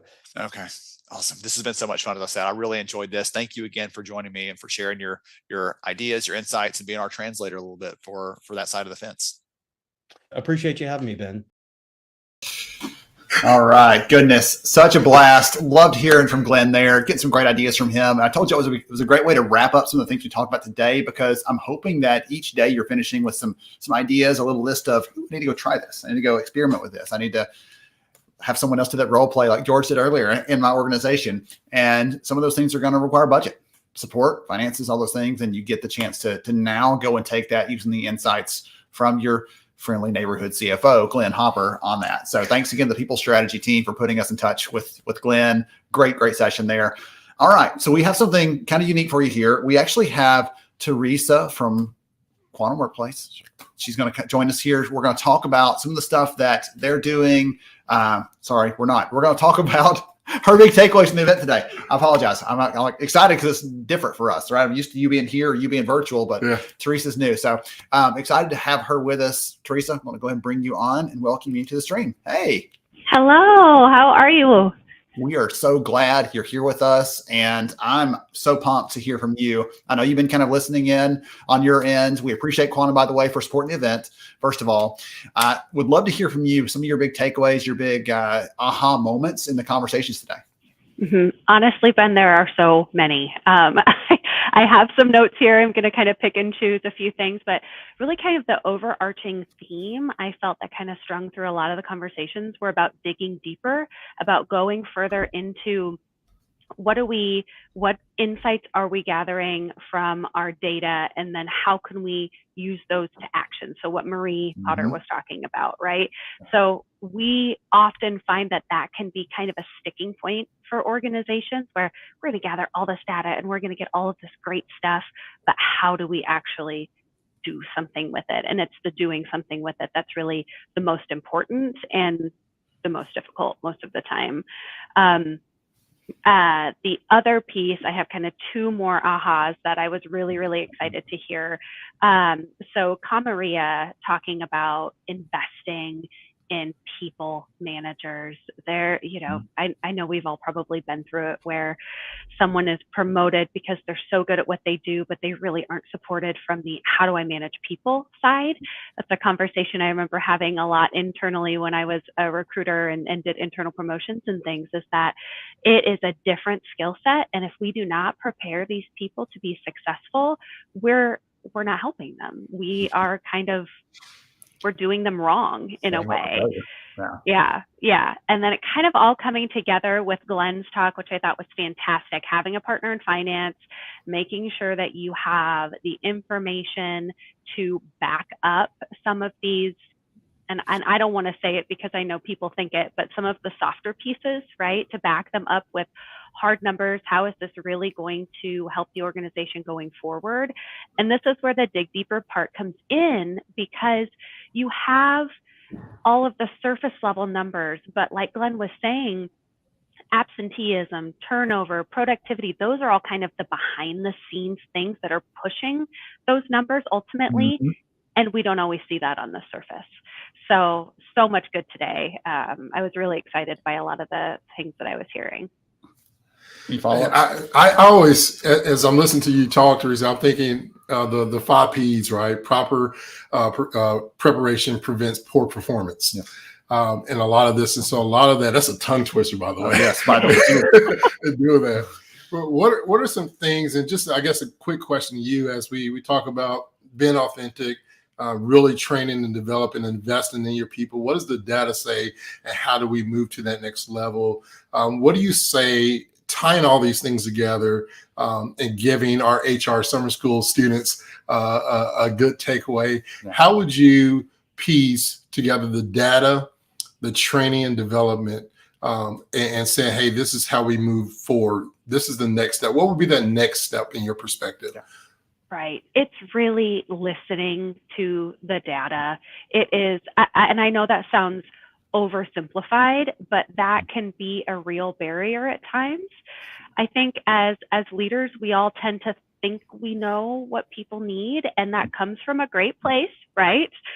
Most of the time, but we really need to kind of take those presumptions away, and we need to really look at the data, talk to our people, and then act on that information and kind of push away maybe what we think we know, because that can send us down a road that might not be as helpful for our people as actually just listening to what they're telling us. And that then helps to encourage people to give more feedback, give more authentic feedback, because they know that you're going to listen. They know that you're going to do something with it. So then get ready for the feedback, right? Because people are going to want to give it. Are you saying I can't just prescribe the solution before I've heard the problem, Teresa? Nope. Hold on a second. Nope. Sorry, doesn't work. Awesome. Well, thank you for joining us, for sharing some of your big takeaways. I know I've saw in the chat here, people are like, yes, that was a big takeaway. Some of them saying, yes, bring the data. I know it's hard for someone like us who are like, we lean towards the people. We want to support the people. We care about the culture and those other things. But by having the numbers, I've said this for years, by having the data at our fingertips, we can serve them better because we can see, as you said, what they need from us, right? How do we solve that problem? How to attack those things? So thank you again for joining us. We appreciate you for sticking around for the wrap up for the day. Absolutely. Thank you so much. Thank you. All right. Good stuff. So thank you again, Teresa. Thank you to Quantum. Great stuff. Let's give some stuff away before we wrap up for the day here. So we have a couple things. Let's pop this up here. So our giveaways, I got to turn my banner off so you can actually see what's going on the page. So we have a couple giveaways here. So take a screenshot if you got something, because you may like, yeah, I won, and I forgot what I won. So this will help Jessa know what you won. So take you a screenshot here. Different things here on the book. So Steve Brown's book is going to give away HR Unleashed, some HR shirts as well, summer school shirts, the notebook, and then some copies of George Rogers' book. We're going to keep giving those away throughout the week. I don't know how many I told you I'd give away like 20 or something. So I've got a lot more to give away as we're going through the rest of the week. Lots of good stuff ahead. Speaking of what's ahead, I'll show you really quickly what's coming tomorrow. So tomorrow we're going to talk the very first session tomorrow. I'm pumped about. You've not even heard this, and you're going to be thrilled. Pam Green is amazing, and she's going to talk to us about how to speak to be heard. And I am so excited about that session, because she doesn't just give you this really vague thing. She's like, do this and then do that, And then if that doesn't work, do this. And so she gets really into the weeds of how to do that well. We're going to hear from Amy Mosher, who's a great friend of mine. I love and appreciate her over at iSolved. Pamela Lirio, brilliant professor, teacher, instructor of the next generation of HR. Kevin Housing is HR leader at JP Morgan Chase. Like all these great leaders, it's going to be such a ton of fun. I can't wait for it. And as we wrap up today, I just do a quick thank you to our supporters of the event. Again, thank you to all the sponsors. You're going to hear from these leaders this week. You're going to hear from some of their customers this week. It's going to be great. We appreciate all of you for making this possible for us to serve the HR audience out there, to serve all our friends in the space. You make HR Summer School possible to happen, and we thank you for that. So, all right, jump back over here. Sorry, I reach over you. All right. So I think we're about ready to wrap up for the day. 2 minutes early, that may be a record for us. We'll probably stretch it a little bit tomorrow just to keep you on your toes. George, any closing comments for Summer School Day 1? My favorite comment goes out to Nancy.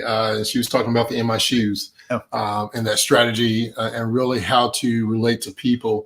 As you know, one of my keynotes, my favorite keynote is talking about data within the DEI space and leadership. And it comes from my perspective of In My Shoes and how we all can have this journey, this walk together. I'll never be able to fulfill your shoes when it comes to data, but I can be a part of that journey. I can walk with you in that. And so it's important for us to understand in that relationship piece that we're connected and we can walk together. And I'll never be as tall as you, George, but it's going to work out for us. It's going to work out for us. We look pretty even in we these do chairs. We do look really even here. I've got you in the short chair. All right. Thank you to all of you for joining us for Summer School Day 1. I hope for those of you that were new to this, I hope it was something new, refreshing, and different for you. For all of you who are coming back again, whether it's your second time, your fourth time, doesn't matter, because I am thankful, personally thankful that you're here with us. I can't wait to see you tomorrow. More insight, more ideas, more encouragement, all good stuff coming your way. Thanks, everybody. Have a great rest of your day.